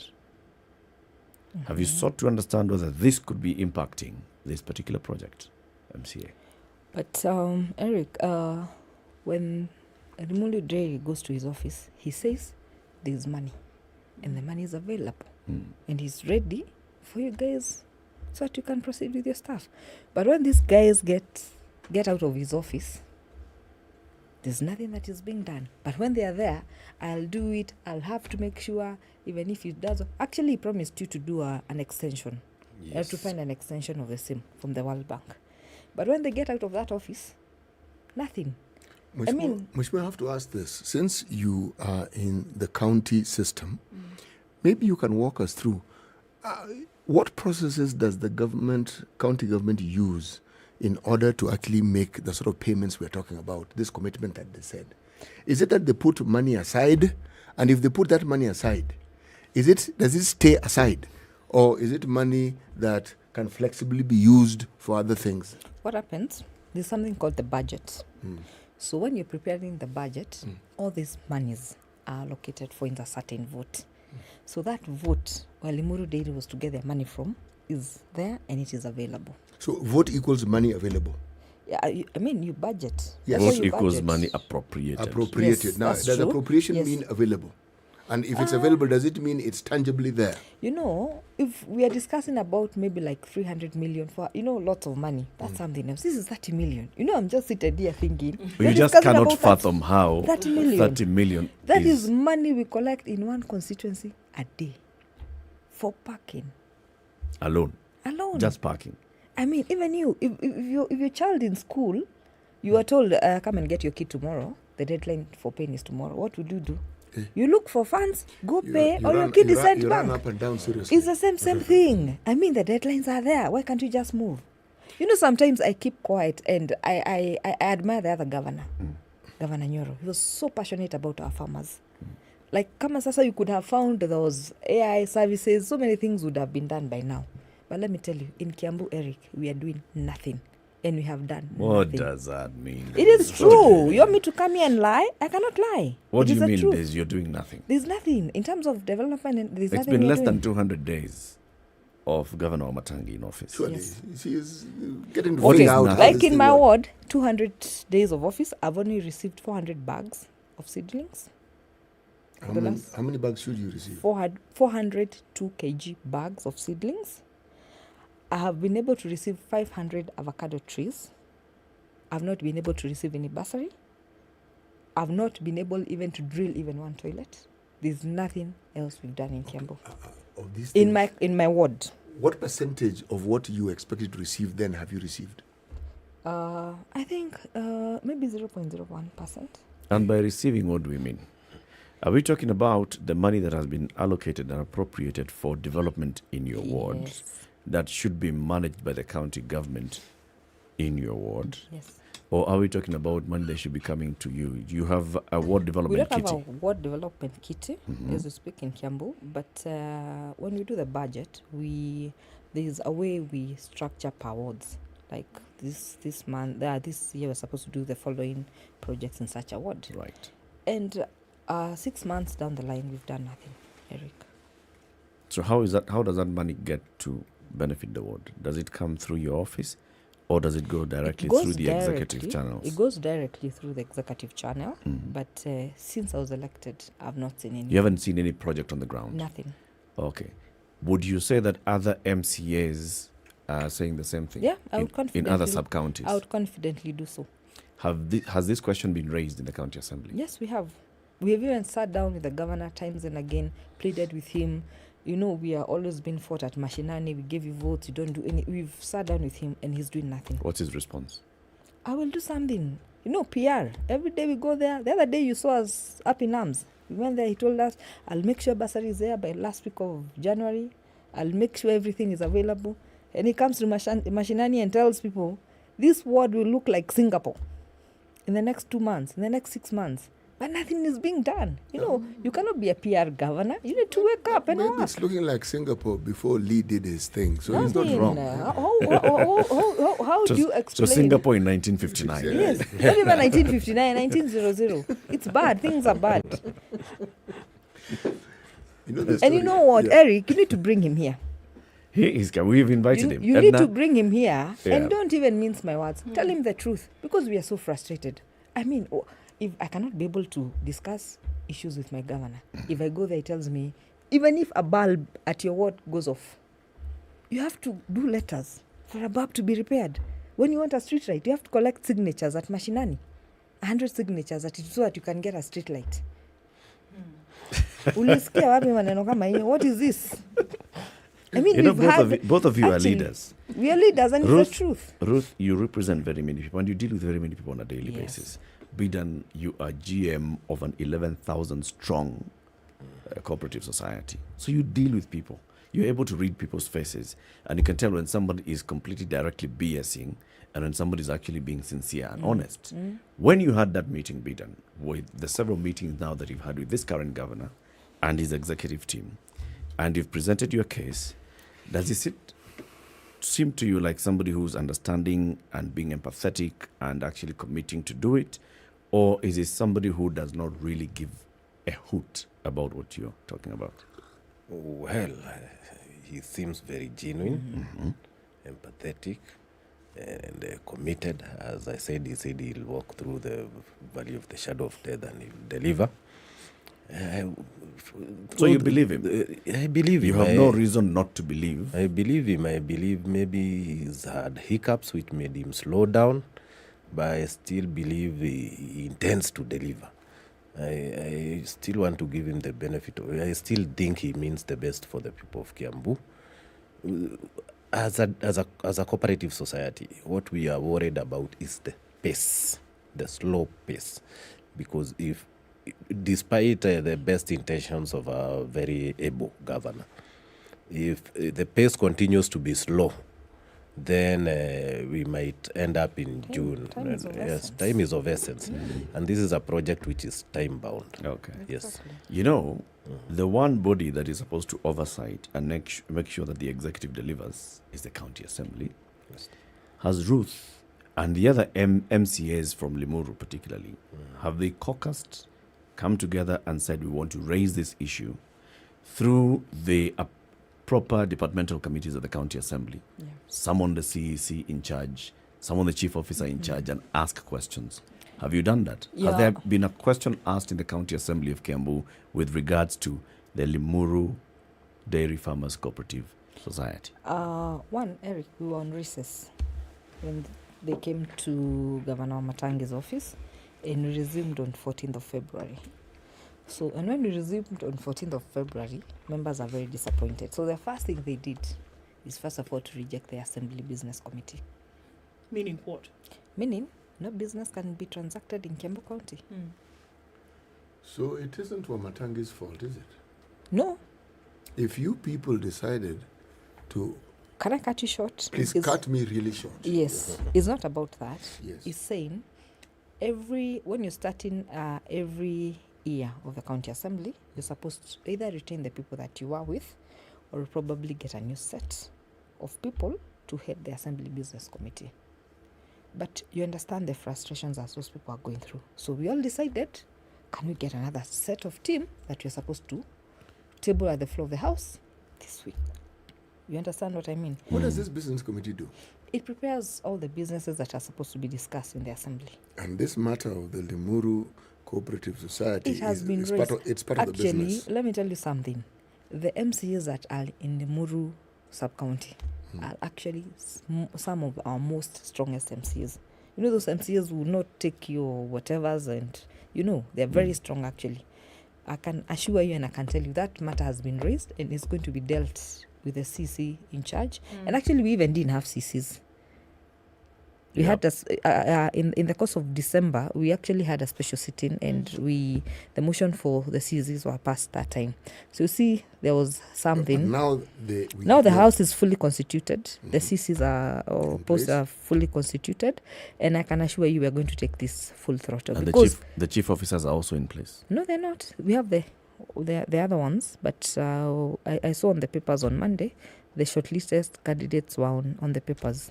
But I can assure you, Eric, it's not about even the Limuru Dairy. We have so many projects that are time-bound. So what we are saying is that the governor right now does not have his executive properly constituted. He only got his CECs the other day. But you see, the chief officers who are in office they're still there. From the previous administration. Their term ended, but and these are the accounting officers, the ones who would sign off this 30 million shillings to come to the farmers. No, Eric, there's no vacuum in government. Their term ended, and he added them like another 1 month contract to be in office before we place the other chief officers. So there's no gap. There's no gap. And let me tell you, it's not only about this project for Limuru. There are so many projects in Kiambu. Which way forward? It sounds like there's frustration in the assembly, amongst yourselves in the assembly, and then there's frustration in the assembly with the executive. Yeah, we are actually very frustrated, Eric. Very frustrated. The people of Kiambu are even more frustrated. I know. The million of them, million strong, are looking at wondering, when is this government ever going to work for us? Together. Yeah, because Ruth, tell them now in 30 seconds, when are you ever going to start working? You see, as I said earlier, we don't have a ward development kitty. I don't have anything. My work is to oversight, registrate, and represent those people. I have to work with this governor, depending on the budgets that he's given us, so that we can deliver to our people. Now we sit down, 6 months, never done anything. Governor is seated in his office. We've tried meetings, we've tried everything, nothing is happening. So of course, the other action. If you cannot deliver for the people, what is the other action? Say it. Go ahead. And you know very well. No, say it. What happens next? Ask yourself, what will happen next? Well, sit down and wait. You'll see it. We'll do it. Eric, don't we need to be MCAs to understand what she's saying? So next election. No, if you don't work for our people, we don't work for our people, we impeach you. There you go. You said it. Very well. And I'll be the mover of that motion because I cannot afford to let down my people. Yeah. I cannot afford. I have been going out on the street looking for votes for this guy, for this governor guy, Wamatangi, and that is doing nothing for my people. You know how hard is it? Shape up or ship for a out. woman. Yes, exactly. Those are the words. Shape up or ship out. Ruth, thank you very much Exactly. for joining us. Ruth Waithera is the MCA for Githega Ward in Githunguri constituency. Biden Kamau is the general manager of the Limuru Dairy Farmers Cooperative Society. Governor Wamatangi has an open invitation to come and respond to this. Good morning, 9 a.m. Spice up your life.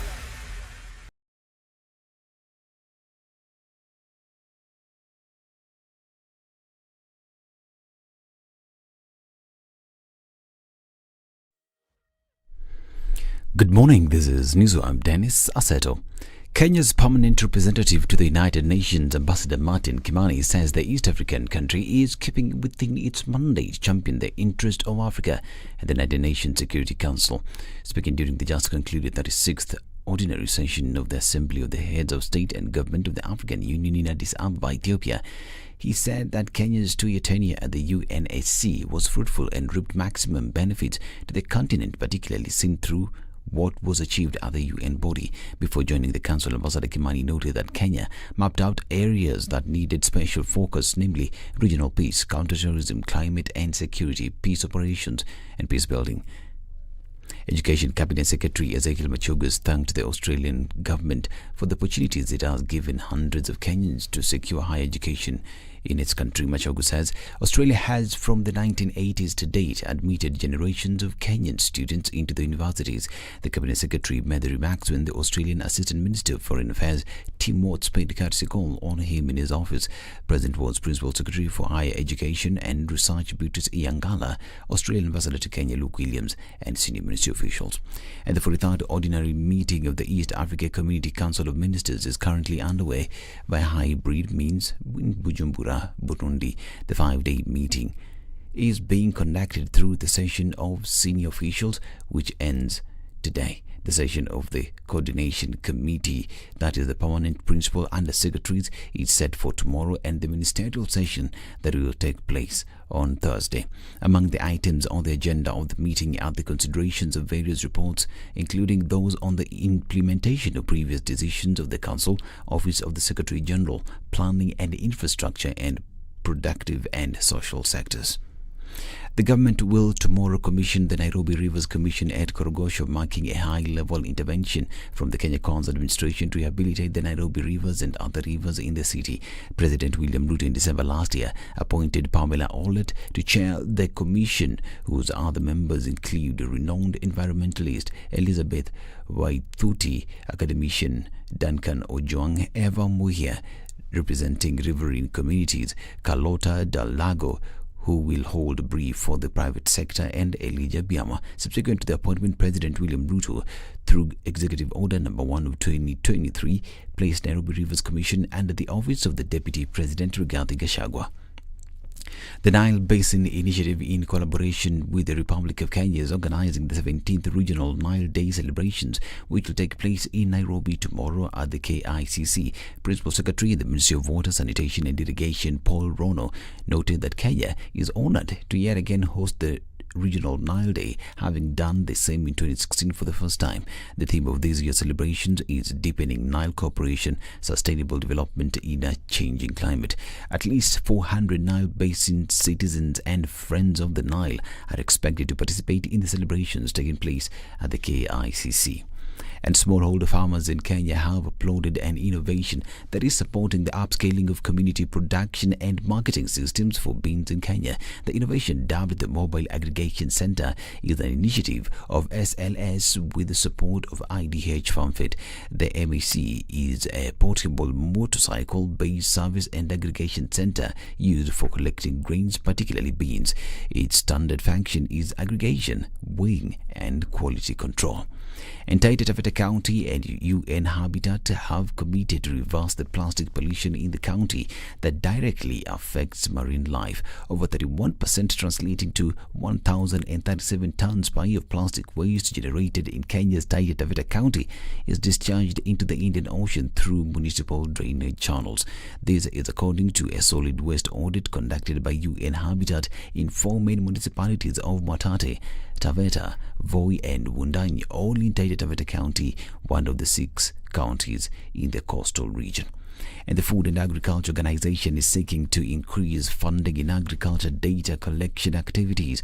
FAO Director General Ku Dong-yu says data from the geospatial program seeks to inform the amount and nature of investment in the agriculture sector in different regions of the country. The government has been implementing the 10-year agriculture transformation and growth strategy with a countrywide registration of farmers. According to the Ministry of Agriculture, so far 4.2 million farmers have been registered. This is Newswire. Dennis Alceto. Good morning.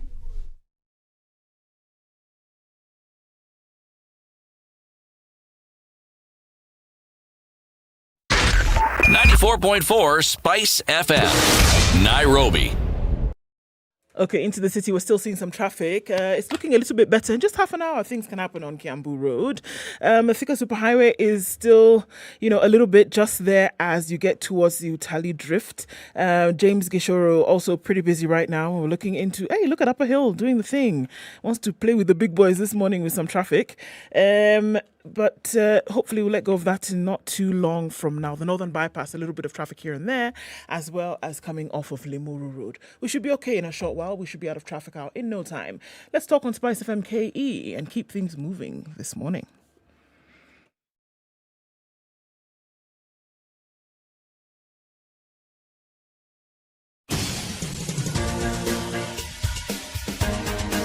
This is the Situation Room, the home of hard-hitting political commentary and penetrating insights about the state of the nation. This is a talk radio experience like no other. The Situation Room, a place for hard truths, debates, and elevated conversations. The Situation Room, witty, political, engaging, deep, controversial. In the room, we have C.T. Muga, researcher, academic, seasoned political observer, a fountain of wisdom in these politically uncertain times. Ndu Oko, Nigerian by birth, Kenyan by choice, communications expert, Pan-Africanist, a truth seeker and believer in people power, and Eric Latif, agent provocateur, the man in the chair, seasoned journalist, news hound, a man who believes in punching up, not down.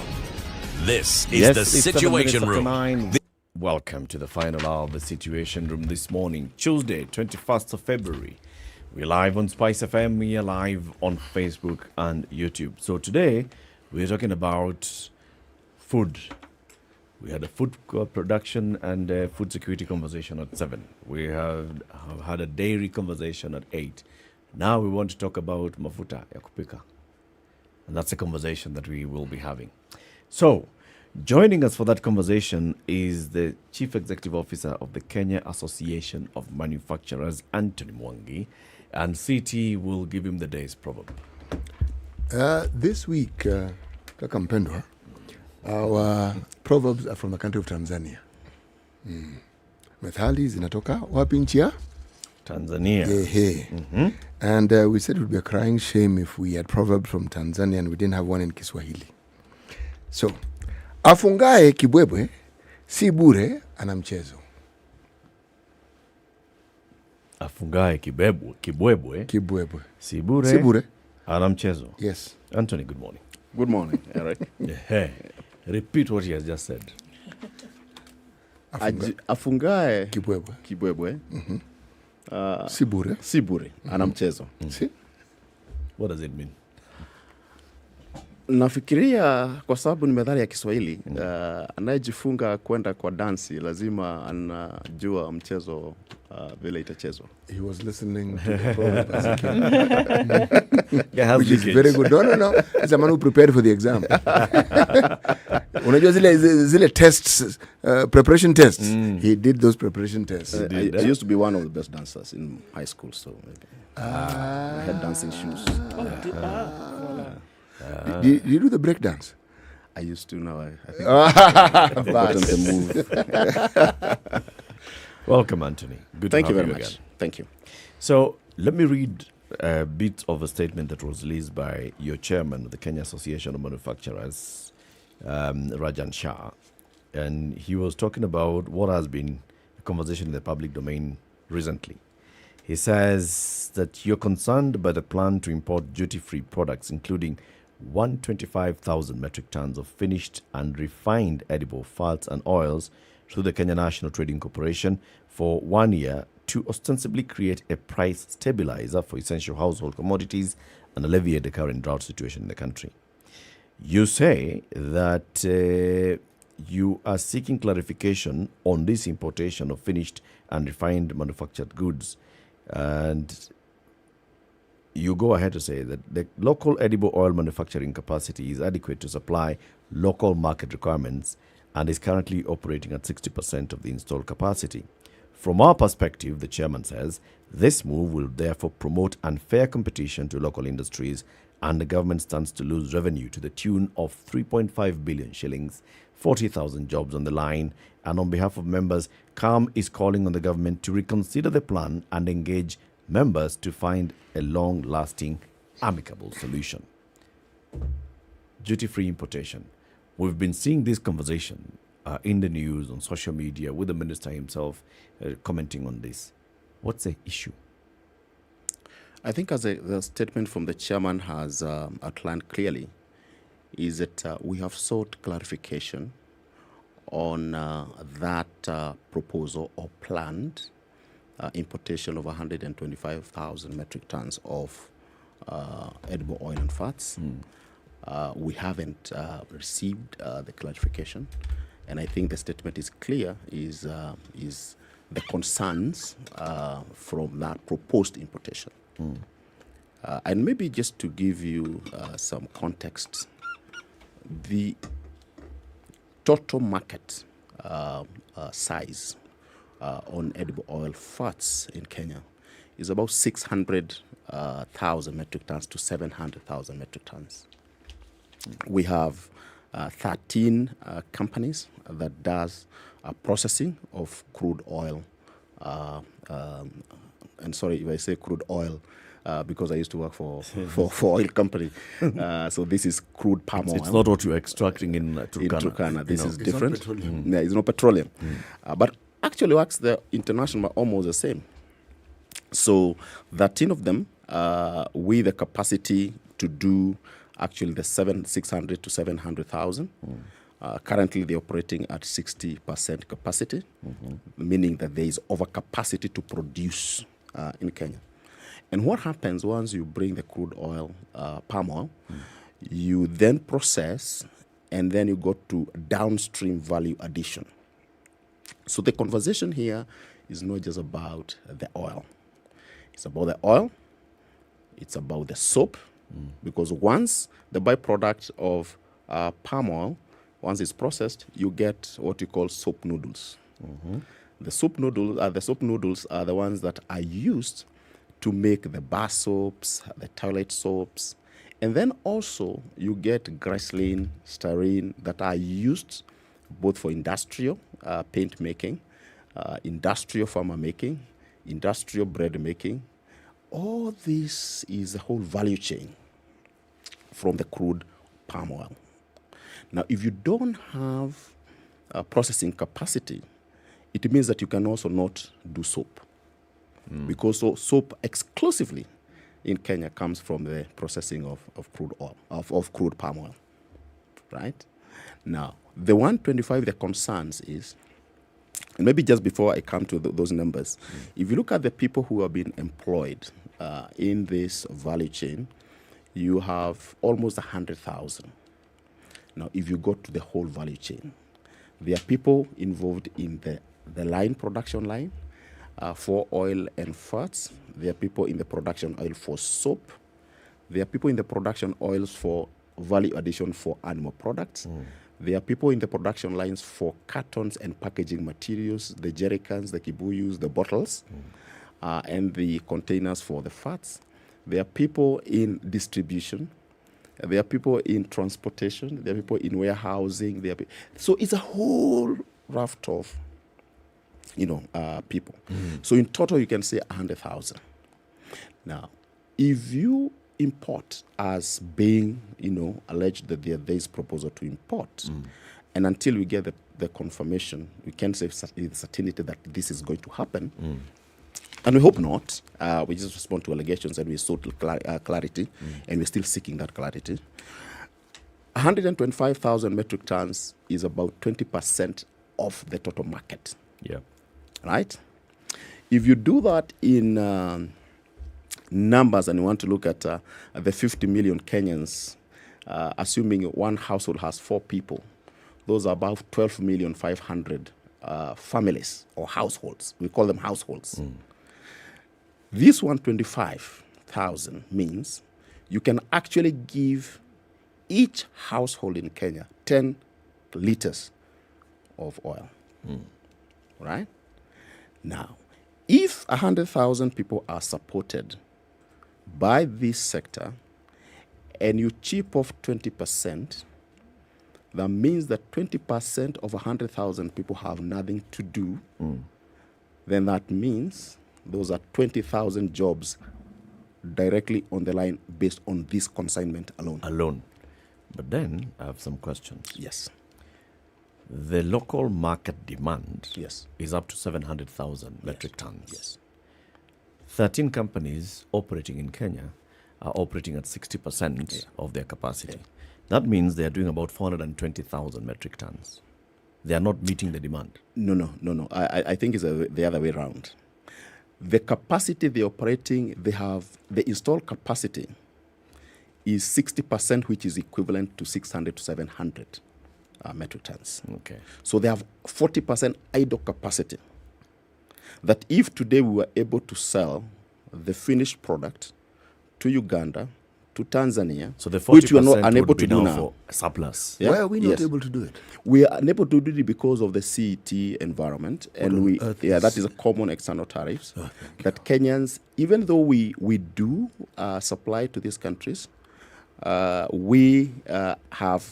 charge us 30%, across the border to cross the border. 30%? 30% of the finished product. So essentially become very uncompetitive. So we have idle capacity. We can produce not just the 600,000, we can produce 1 million. So you're meeting the demand. We're meeting the demand. You're meeting the demand with only operating your machines at 60%. 60%. Yeah. If you were to ramp up to 100%, you'd actually be exporting. We can export to the whole of East and Central. Okay. Now, and all this demand is coming from locally produced. All this, what we're talking about is all the mafuta that we have currently, because you're saying, as far as you know, the government has not yet opened this importation window for the 125,000 metric tons, right? Yes. So currently what we have in the market is all locally manufactured. Locally processed. Okay. Locally processed from the crude palm oil, which is imported majorly from Malaysia and Indonesia. Okay. Yeah. So we can satisfy the market. Yeah. So all that is so why then has the price of cooking oil been going up? As I mentioned to Muga when you were starting, that crude oil, that's petroleum oil, and crude palm oil are traded in the international market. But there are many sources of vegetable oil. You can get from soya, you can get it from sunflower, you can get it from palm oil. The main source of globally traded source of vegetable oil is palm oil. The origin of this is principally Indonesia and Malaysia. Right? Now, if you look at the COVID, and then you look at Ukraine-Russia war, a lot of soya and sunflower was coming from those markets. So the supplies were disrupted, and therefore the only suppliers were the Malaysians and Indonesians. And the costs, because of the demand-supply balance, the price went up to a tune of $2,000 per ton. And Indonesia closed its exports for a while. And then Indonesia closed their exports. And then Argentina had a problem with soya, because of drought. So all these issues, because we are not producing them locally, they affect the final price. But now those things have started coming down, and that's why you can see the price has been coming down. Now I think internationally, the cost per ton is $1,000. But remember, also Indonesia and Malaysia, they levy an export tax on crude palm oil, to make sure that the finished products is done from Malaysia and Indonesia. Now, if this is going to come from those two markets, that means they are meeting the objective, because they would want, as much as possible, not to export crude palm oil and export finished product. Because it really helps them, because that is where the real value addition is. The people who make packaging materials, the people who do labeling, the people who do all those things will be in Malaysia and Indonesia. Okay. I hear you saying that, the manufacturers here in Kenya have the capacity to supply the market for all its needs. Operating at 60% capacity, I'm still at a loss as to then why it's not happening. If all the oil, for example, all the cooking oil that is needed in Kenya is not being supplied by the manufacturers who have the ability to do it, why is it not happening? I don't think the conversation is not happening. It's happening. No, not the conversation. The actual situation. Yes. There is no undersupply. And these conversations are very interesting. Because if you go to, and I had a privilege of visiting one of the companies last week in Mombasa, that's Pwani Oil. If you go to their warehouse, it is full. So there is no undersupply in the market. So Kenya is not a net importer of oil? Kenya is a net importer of crude palm oil. Okay. Yeah. I think there is a different conversation of saying, can we be sustainable and we do vertical integration all the way back to the farmer? Meaning we grow our own palm oil. It's sunflower, soya. Uganda and some of the investors here, actually, and these are facts. First of all, the coast area is not conducive for palm oil, and the tests have been done because of the erratic nature of rainfall. And that is why the Indonesians and Malaysians in the rainforest of our side, they're able to grow that, and Brazil and the rainforest in Latin America. But the coast doesn't have enough rain, so it can't grow palm oil. There are places perhaps in the western region that can grow palm oil, but then it means that they're going to compete with sugar. But even if you are to plant the palm oil tree today, it is going to take you 7-8 years for you to harvest the first crop, right? So we have either to grow soya in western and other places. Is it enough for us to feed all the Kenyans? And this is not unique to just edible oil. Kenya is a net importer of raw materials across all the industries. We import 80% of raw materials, for value addition. But manufacturing does not mean that you have to do the entire integration. If you want to do that, nobody does that in the world. But then, like you had started telling us about some of the Kenyan companies that have looked at their supply chain and decided they want to do that integration. Start at production, and they crossed over into Uganda. Yes. So somehow, because of the nature of the soils and the rain profile in Uganda, some of the companies here have tens of thousands of acres of palm oil plantations in Uganda. And the good thing is that Uganda government actually invites them and tells them, can you do this in our country? They say yes, and they're given land. These are places we can take you to go and see. It's not hearsay. It's not Uganda government. So it's government land leased to a company. Yes. For X number of years. Yes. But again, as I've told you, the moment you put a seed on the ground, it will take you about 7 to 8 years. So perhaps when that grows, you'll see the crude, perhaps palm oil coming from Uganda. But in terms of development planning, 10 years isn't a long time. It's not short time. It's not. Yes. Yeah. In terms of development economics, it's not. But in terms of cycle for a company, it's long. So you can't wait you do a factory today and go get land and plant palm oil today and wait for 10 years to produce. I agree completely, but you see the understanding that people are going to be eating 10 years from now. Yes. And the numbers on this particular continent is increasing. So the likelihood of the population of individuals who create that demand going down is zero. It's zero. So if one wants to have a business that's sustainable, that thinking must be encouraged. But as you say correctly, not just palm oil. There are other products that one can invest in that have a shorter period before you can actually harvest and work with. Yes. Now, such a process, must it of necessity be government-led? Not necessarily.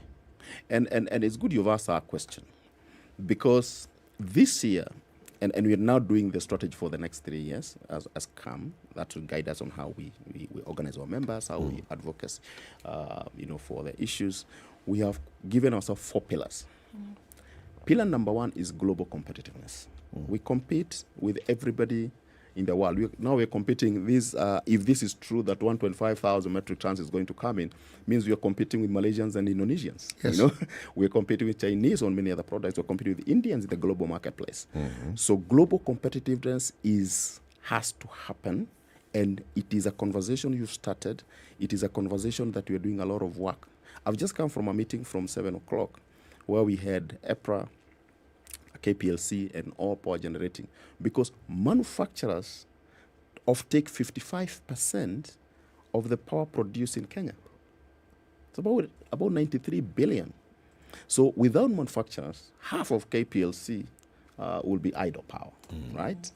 And we're just looking at, because there is this impending or proposed increase in power cost, how do we do this without killing the goose that lays a golden egg?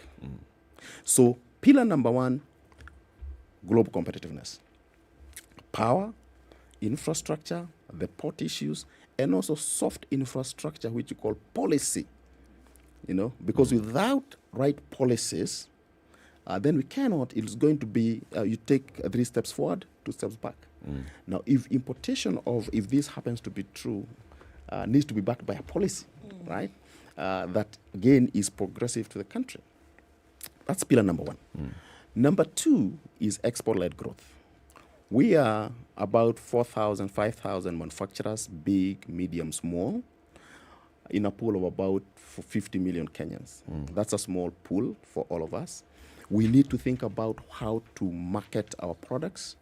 And the CS has been doing a very good job of going and unlocking Africa Continental Free Trade Area, and we commend him for that. He's done a great job over the last about 5 months, and this will help Kenya manufacturers export, because whatever government is doing is to help the producers here export. Pillar number 3, and now coming, Muga, to your question, is what we're calling industrializing agriculture. So your question, if I may rephrase, is that should these conversations about palm oil, soya, and all the other crops, including pyrethrum, sunflower, should come from government? Not necessarily. We're catalyzing that conversation by mapping out these conversations and mapping out these sectors to say, on the front end, this is what we see as a market. On the back end, what we call backward integration or vertical integration, this is a market. I'll give you an example. Look at textile. If you are to do fully integrated value chain, now we are only working about, when you talk about AGOA, on a small front end called in apparels and textile apparels, where we're exporting to the US.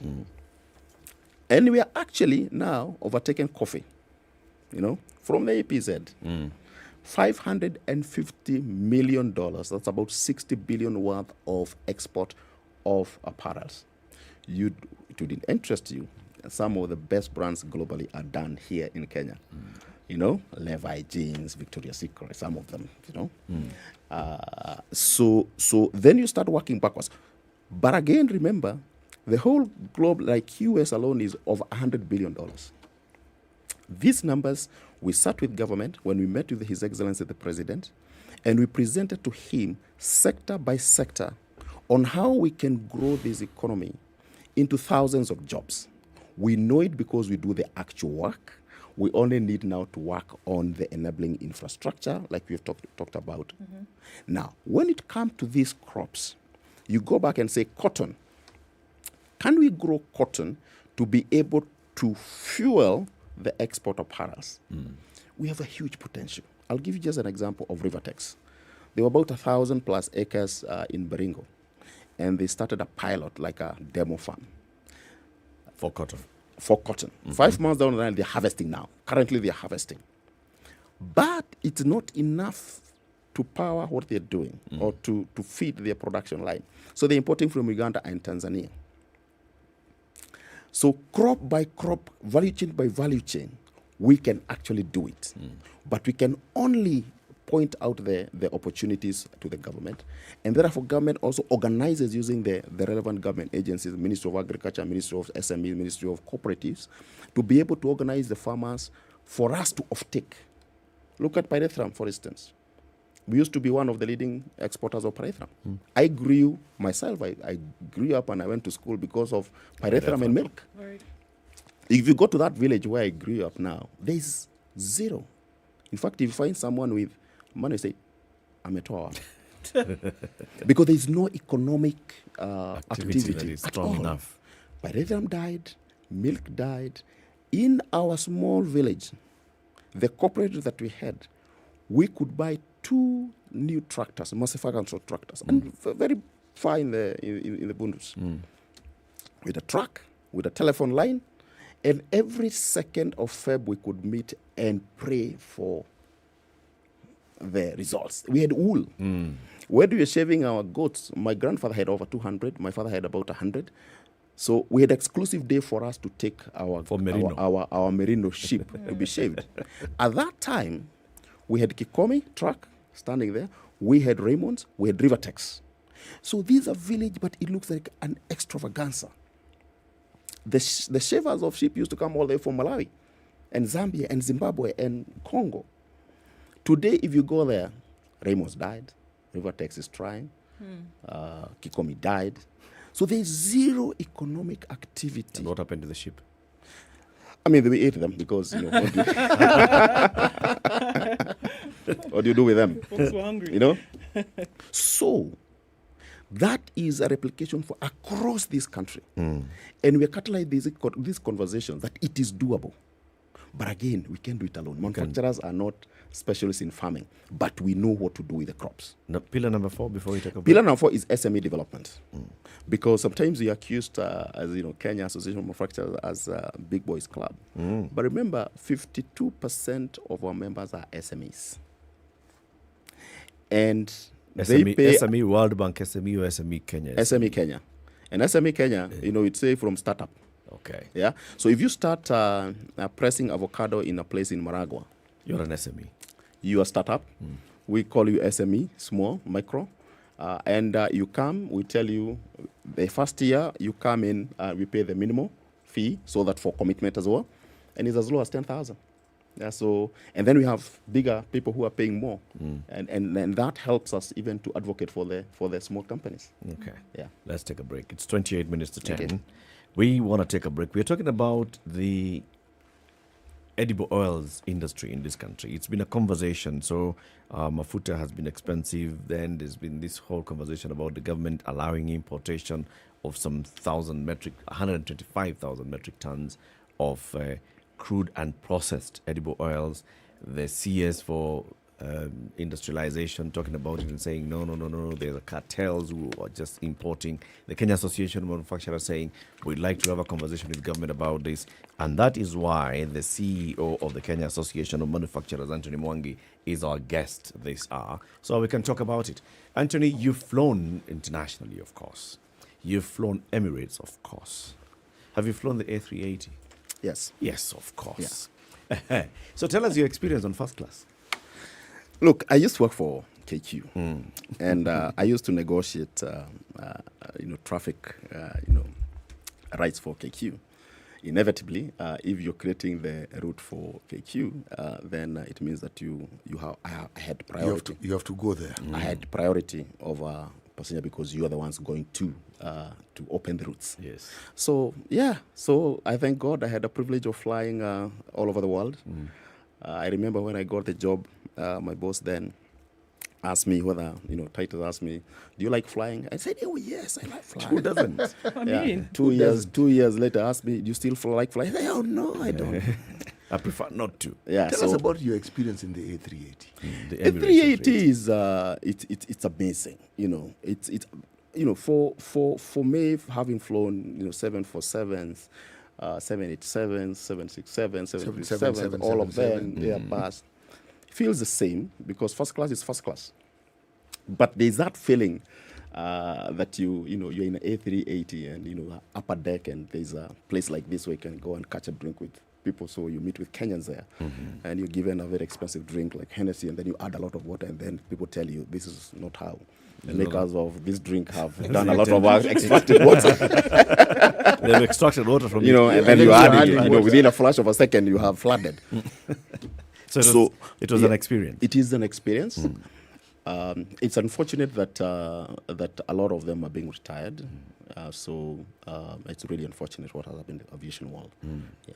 Emirates is not retiring though. In fact, they're still saying when you're thinking of traveling, think business and first class for Emirates because we are offering you the very best. Yes. And that's why they say fly better with Emirates. 25 to 10. We'll be back shortly. This is the Situation Room, the only way to start your day. Get 2 months of Showmax for the price of one. In a give, Real Housewives, rich auntie vibes and that bling. Samakuwa Mocha. Toast to luxury. In a give, single Cassie, girl power. Cheers! And gravity-defying Top Gun victory flyby. Having any fun yet? Woo! In a give kupindukia. So subscribe now to get 2 months for the price of one from only 300 shillings for limited time. In a give Showmax. Sign up at showmax.com. Yolanda Mulwa, DJ Absolute. When the gang is together, Got the sugar, got the spice. Yorada, yes, I have missed you like hot hamburgers. Yeah? like hot hamburgers. Bad boys give more money than you can count. Hey, bad boys give more money than you can count. If it's fun, it's funky, it's fresh, you're definitely going to catch it here. I don't know what you do every day from 11 a.m. to 3 o'clock, but if I were you, I'd tune in to Sugar and Spice only on 94.4 Spice FM, Nairobi. So if you say it's on, then it's on. Yeah. All right, we're looking at sunny conditions through Nairobi, currently at 20, going to highs of 28 and lows of 16. We'll see lows of 12 in a sunny Nakuru at 19, highs of 29. And 28 will be the high in a sunny Nyeri at 18. And it's 20 and sunny in Eldoret, highs of 27 and lows of 12. Partly sunny conditions in Mombasa at 28, highs of 32 and lows of 25. And we'll see lows of 25 in Malindi, where it's mostly cloudy at 28. It's 27 and sunny in Kisumu, highs of 33 and lows of 20. And we'll see lows of 17 in a sunny Kakamega at 28. 25 and mostly sunny in Kampala, highs of 29, and it'll go to highs of 31 in Dar es Salaam, where it's sunny at 29. It's 19 and sunny in Johannesburg, highs of 25 and lows of 14, and we're looking at a hazy Lagos at 26 with highs of 34. 32 will be the high in Kinshasa, where it's rainy at 22.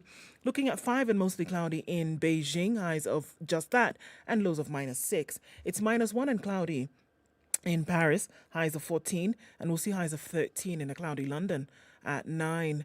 Looking into New York, light rain at 8, still Monday night. Coming into Tuesday, we'll see highs of 8 and lows of 1.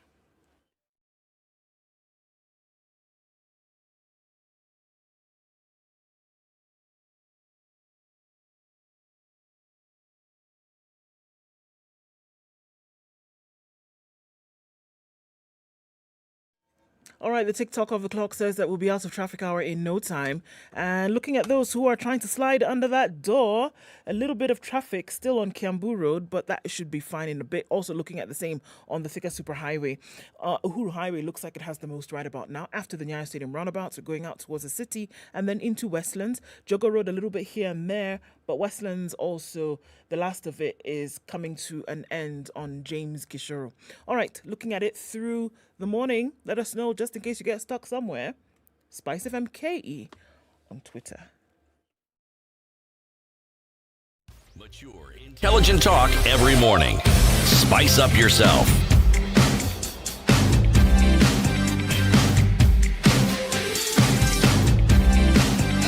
Mornings done right. 94.4 Spice FM, Nairobi.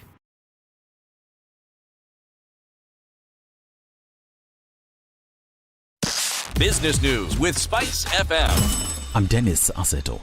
Laikipia County MP Jen Kagiri is blaming the high cost of electricity on energy sourced from independent power producers.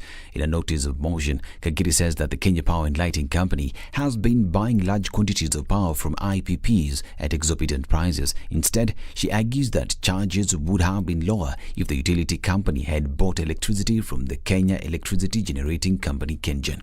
Manufacturers have called on the government to develop and implement policies that will accelerate transition to a circular economy. This was said during the Loop Forum that was hosted by the Kenya Association of Manufacturers in partnership with the Royal Danish Embassy in Nairobi. Others were the Embassy of the Kingdom of the Netherlands to Kenya and the Ministry of Environment, Climate Change and Forestry. Ride-sharing startup Chauffeur has unveiled a commission-free app for cab drivers in Nairobi. The company seeks to compete with firms such as Bolt, Uber, Little Cab, InDriver and Wasili, among others.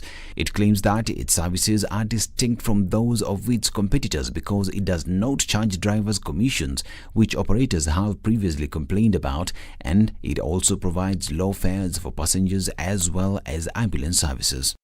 Ecobank Transnational Incorporated has appointed a Ghanaian career banker, Josephine Anan Ankoma, as Ecobank Kenya Managing Director and Regional Executive for Eastern, Central and Southern Africa.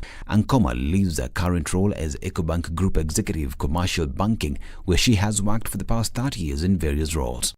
Development Bank of Kenya is looking for a principal officer with a degree in commerce, procurement and supplies management with at least 8 years of relevant work experience in the public or private sector. Suitable candidates are required to send their CVs and cover letter by 28th of February 2023. Visit jobs.digger.co.ke for more information on these and other jobs. Digger Jobs, your credible and trusted jobs partner. Spice FM Business.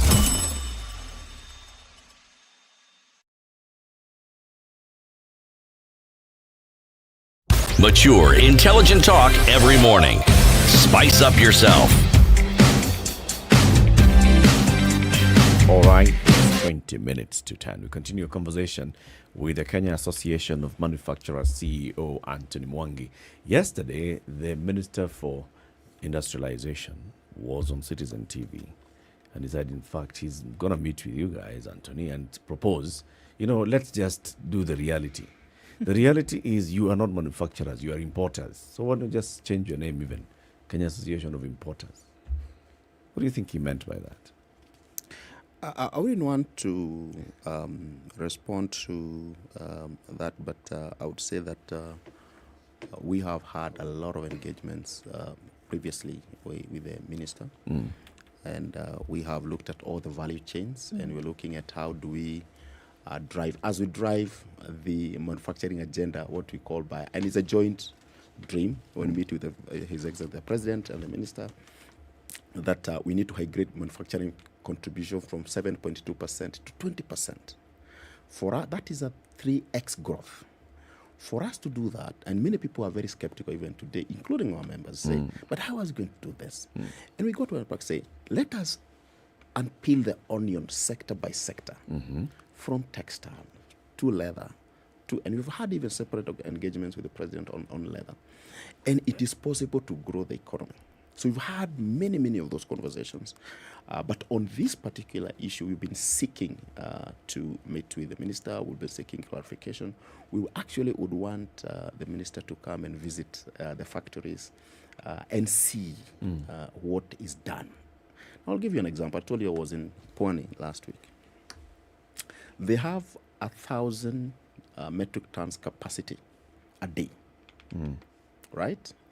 If you do your calculation, you'll see that for them to feed their plant on a daily basis, they need 37 tankers to decant palm oil, crude palm oil from the port to their factory in Kilifi. Now, they also need to move the refined product to the stores. They need to move soap. So only one company, by doing all that, they move 800 trucks through the gate every single day. 800? 800. One company. One company. And I'm sure the others are doing equally the same. So I would invite, even yourselves, to come and see what Kenya manufacturers are doing. And as they process crude oil, as I mentioned, they also do soap. So if we import crude, refined oil, then it means that we also have to import soap. We have to import glycerin. We have to import styrene for baking. We have to implement. And then, we have to shut down even the packaging. The CS himself has been talking about this particular matter for a while. And he was even saying that, yes, there are times when we have cartels who are involved in this importation of the crude. And they are the ones who are then also impacting on the shelf price of this product. Would you say that, the 13 companies are actually controlled by some supply chain cartel? Or are they free to import as they will? First of all, there is nothing wrong with importing. For us, we all only onboard people who do manufacturing. But nobody, even you yourself today, if you want to import refined cooking oil, you can. From Dubai or from other people import olive oil. We don't make olive oil here, right? But you pay the duty that is required. So even from that standpoint, there is nothing wrong. You just pay 35% of the duty, right? So crude oil is charged at 0%, and this data is with KRA, this data is with KEBS, so I'm not fishing anything. So you can verify. But you can also import and pay that 5%. What is worrying is that the 125,000 metric tons, what we've had is going to be duty-free. That means it comes as crude oil. Anthony, are you saying there are no cartels? I would say that. Remember last time we were with you here, we talked about illicit trade. Yes.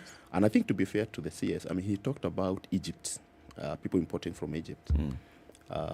And taking advantage of the COMESA window and then bringing it to the market. Perhaps those are the cartels, but our members, majorly they get Malaysia and Indonesia. Because let me quote what he said. He said, until such a time when we'll have a fully vertically integrated edible oils industry, the government will continue taking measures to protect consumers from powerful cartels that continue to fix high retail prices. To these cartels and their hirelings, I have this to say. In the previous ministers, you found your match. In me, you'll meet your Waterloo. Don't try me. Now, if you look at... He seems to have information that actually indicates to him that the reason why consumers are walking to the shelves and finding these very high prices is because the market has been held captive somewhere by some cartels. Remember when we met last time, I mentioned to you that illicit trade is now bigger than manufacturing. It is over $1 trillion shillings. Not only on what the CS has said, if that sound found to be factual, and there are people doing that, it's across, even nails, even everything, mabati, everything is $1 trillion. It's a big business. It's a big business. Anthony, what comprises this concept? What is it that fits into this crisis of what you're referring to as illicit trade? What makes it illicit? For instance, if you are makers of Keringet, the makers of Keringet, which is a Coca-Cola company, and you go import water with the labels Keringet, that is illicit trade because you're infringing on people's IP. And the moment you do that, then you have to look for all the ways to bring in that water without necessarily going through the verification. If you bring goods in and you don't pay the right duty, you flood it to the market, that is contraband, right? So all these, and including what is happening in North Rift stealing of cows. And remember, we spoke about that last time. It's also illicit trade. But then, you see, what confuses me about what you're referring to as illicit trade, especially if we now mirror in on the conversation that we're now having where the reference point is what the CS, whose docket all this discussion falls under. There is a component in all this called duty-free. How does one qualify to be able to bring in goods duty-free? Because if duty is being charged and you import whatever we are manufacturing, I assume you're providing competition. And I'm assuming that the government will be looking out for its own people, so the duty it would levy on you would not make it very favorable for you to bring in a product that we're already producing. Exactly. Okay? Now, whether that is the case or not, that's a different discussion. But how then does one qualify for this?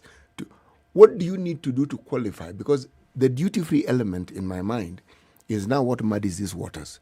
Because if the local manufacturers are paying all these taxes that you pay, and then somebody brings in that same product and they are not paying duty, then we have a serious problem on our hands. Let me break down that number. If this again allegation turns to be true, yes, 125,000 metric tons. If you waive, let me step back, and you have one of that schematics with you. Yeah. The total tax for a 20-liter jerrycan of cooking oil is about 958 shillings. Tax. That's got to government. Now, if you bring in 125,000 metric tons, you do that is 125 million liters. You divide by 20 to get the jerrycans. You'll get 6,250,000 jerrycans. Multiply by 958, you have a 6 billion shillings whole in the government coffers. Now, the total industry in a year gives the government 52 billion shillings. So this year, if this happens, we are still in January, Feb, quarter one, expect that 52 billion to be less 6 billion. If this on one consignment. Just one consignment. Right? Now, you would assume that this 6 billion is funded by the Kenyan taxpayer, because government does not have its own money. No. Any duty free you given is actually people paying, Kenyans paying. So the next question is, once this 125 or 6 million mutungis arrive to KNTC, how will it be sold to the market, and we really appreciate the government looking at ways to reduce the cost of living, or will it be given out as GOK not for sale? But even if that was the case, wouldn't it have been better to go for a public, whether local or international tender, and say, government intends to import 125,000 metric tons of cooking oil. Please send us your proposal, because that is a normal practice, right? And therefore, if it is done here, then it means that you keep the jobs in-house. But this consignment alone is 20% of the local production. Now, 20,000 people, if they are out of work this year, because they have nothing to do, if there's no capacity, if the factory is operating 60%, now you've chipped off another 20%. So therefore, the 20,000 jobs may not be required. So where do they go? Will KNTC, or the body that people have said that's going to import, can they absorb those numbers? Would there be justification for opening a duty-free importation window? We see that in rice, we see it in sugar, we see it in maize, but usually informed by deficits in the market. Yeah. In this particular case, you're saying the market is actually being met at only 60% of installed capacity. So we don't have a deficit in the market. What justification have you heard from this grapevine that we are all feeding from is informing the importation of 125 million metric tons? thousand. I think that's why the statement from the chairman was very clear that we are seeking those clarifications. We are seeking that meeting. We are seeking to understand the justification for that. Because from our standpoint, we see no justification for that. Would it be that if you say waive the duty, so let's say it's not a private entity that's going to be allowed to import, it's however the market is sourcing the crude palm oil, you waive duty for at least 125,000 metric tons of what comes in, would that help the price drop? So if you look at the current suppliers that are supplying these 13 industries, and you said, this is how much you guys are importing, out of what you're importing, I'm waiving duty for 125,000 metric tons. Would that help stabilize the market price? Absolutely. And, if you look at the duty, so you pay excise duty on packaging, mutungis, then you go and pay NOCD 2%, that is oil and crop and oil, some levy, 2%. You have IDF, RDL, 3%. You have VAT, you have all this. And one of the if you take 1 liter of cooking oil, and you have that schematics there, the prices average is about 205. On average. Of course, there are premium brands there, but on average, 205. 205 yes. per liter. Yeah, per liter. Now, that liter, 25% goes to government. All right? And those are what I've enumerated there. And then the 76% that is left, it goes to crude importation of the crude palm oil. It goes to transport logistics from the port, in factory, out of factory, port charges, employees' costs, corporate tax, maintenance, power. And power is huge.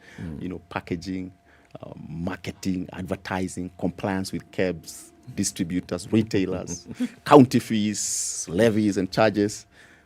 So you can see that actually the space is very narrow and with 13 companies, effectively you have effective competition. You cannot afford to price yourself out of the market, and you go to the supermarket and you see there's special offers every time. So there is very stiff competition. So unless you say, instead of waiving the duty for, if it turns to be true for Malaysians and Indonesians, you waive the duty here for the local manufacturers. And really, if there are people who are bringing in refined fuel, let them pay 35%. And I think that's the role of government to do. So you cannot blame Kenya Association of Manufacturers, because we tell our people we operate by the rules. Nobody is prohibited from importing refined fuel, but you pay that 5%. But now we're faced with this situation, if it turns to be true, that it will be duty-free. The 35% is actually waived. Yeah. Okay. Can we see a situation, do we see a situation where because of added capacity, we would then see locally manufactured cooking oil reduce in price? Here's an option where you say, all right, the duty-free aspect can be brought in. That would see the lowering of prices. But here's another option where you say, increase the capacity, allow this market essentially to run at, close to 100% as possible. Would you then be able to see that the prices would then be able to drop significantly? They've dropped. 2,000 shillings is what was being, 5 litres was being bought at just a few months ago. It's dropped significantly by about 50%. Could you see it then reduce even more significantly if the manufacturing capacity then would be close to 100%? You're right. And that then means that we get into export-led growth strategy. We utilize the 40% that is idle today to export more. Therefore, companies get more money, and therefore you can be able to have more resources, you can reduce. But ultimately, just like crude oil, it will be driven by international markets. Until we get to a point, we have our own crops that we are growing. We have our own palm oil. We have our own soya. We have our own sunflower. We have our own canola. Whatever that we can plant. And this is where the conversation should be going. How do we catalyze our farmers to be able to do that? Encourage the local manufacturers to now start, and they are doing that already. I mean, I think on Sunday there was an advert on one of the companies inviting 30,000 soya farmer sunflower. That is where, and they have been doing that. That is a direction that we think. So it's a long-term. That's the long-term solution. Yeah. To ensuring at least we have price stabilization in the market. Anthony, thank you always for joining us. Yes. Anthony is the CEO of the Kenya Association of Manufacturers, because he represents the local manufacturers in Kenya. We've been talking about the price of cooking oil in Kenya and what impacts it. Thank you very much for tuning in to Kenya's biggest conversation. Join us tomorrow morning as we leave you. Please go to showmax.com and take advantage of this offer. They're saying buy 1 month, subscribe for 1 month and get an extra month for free. Have a lovely day. 10 a.m.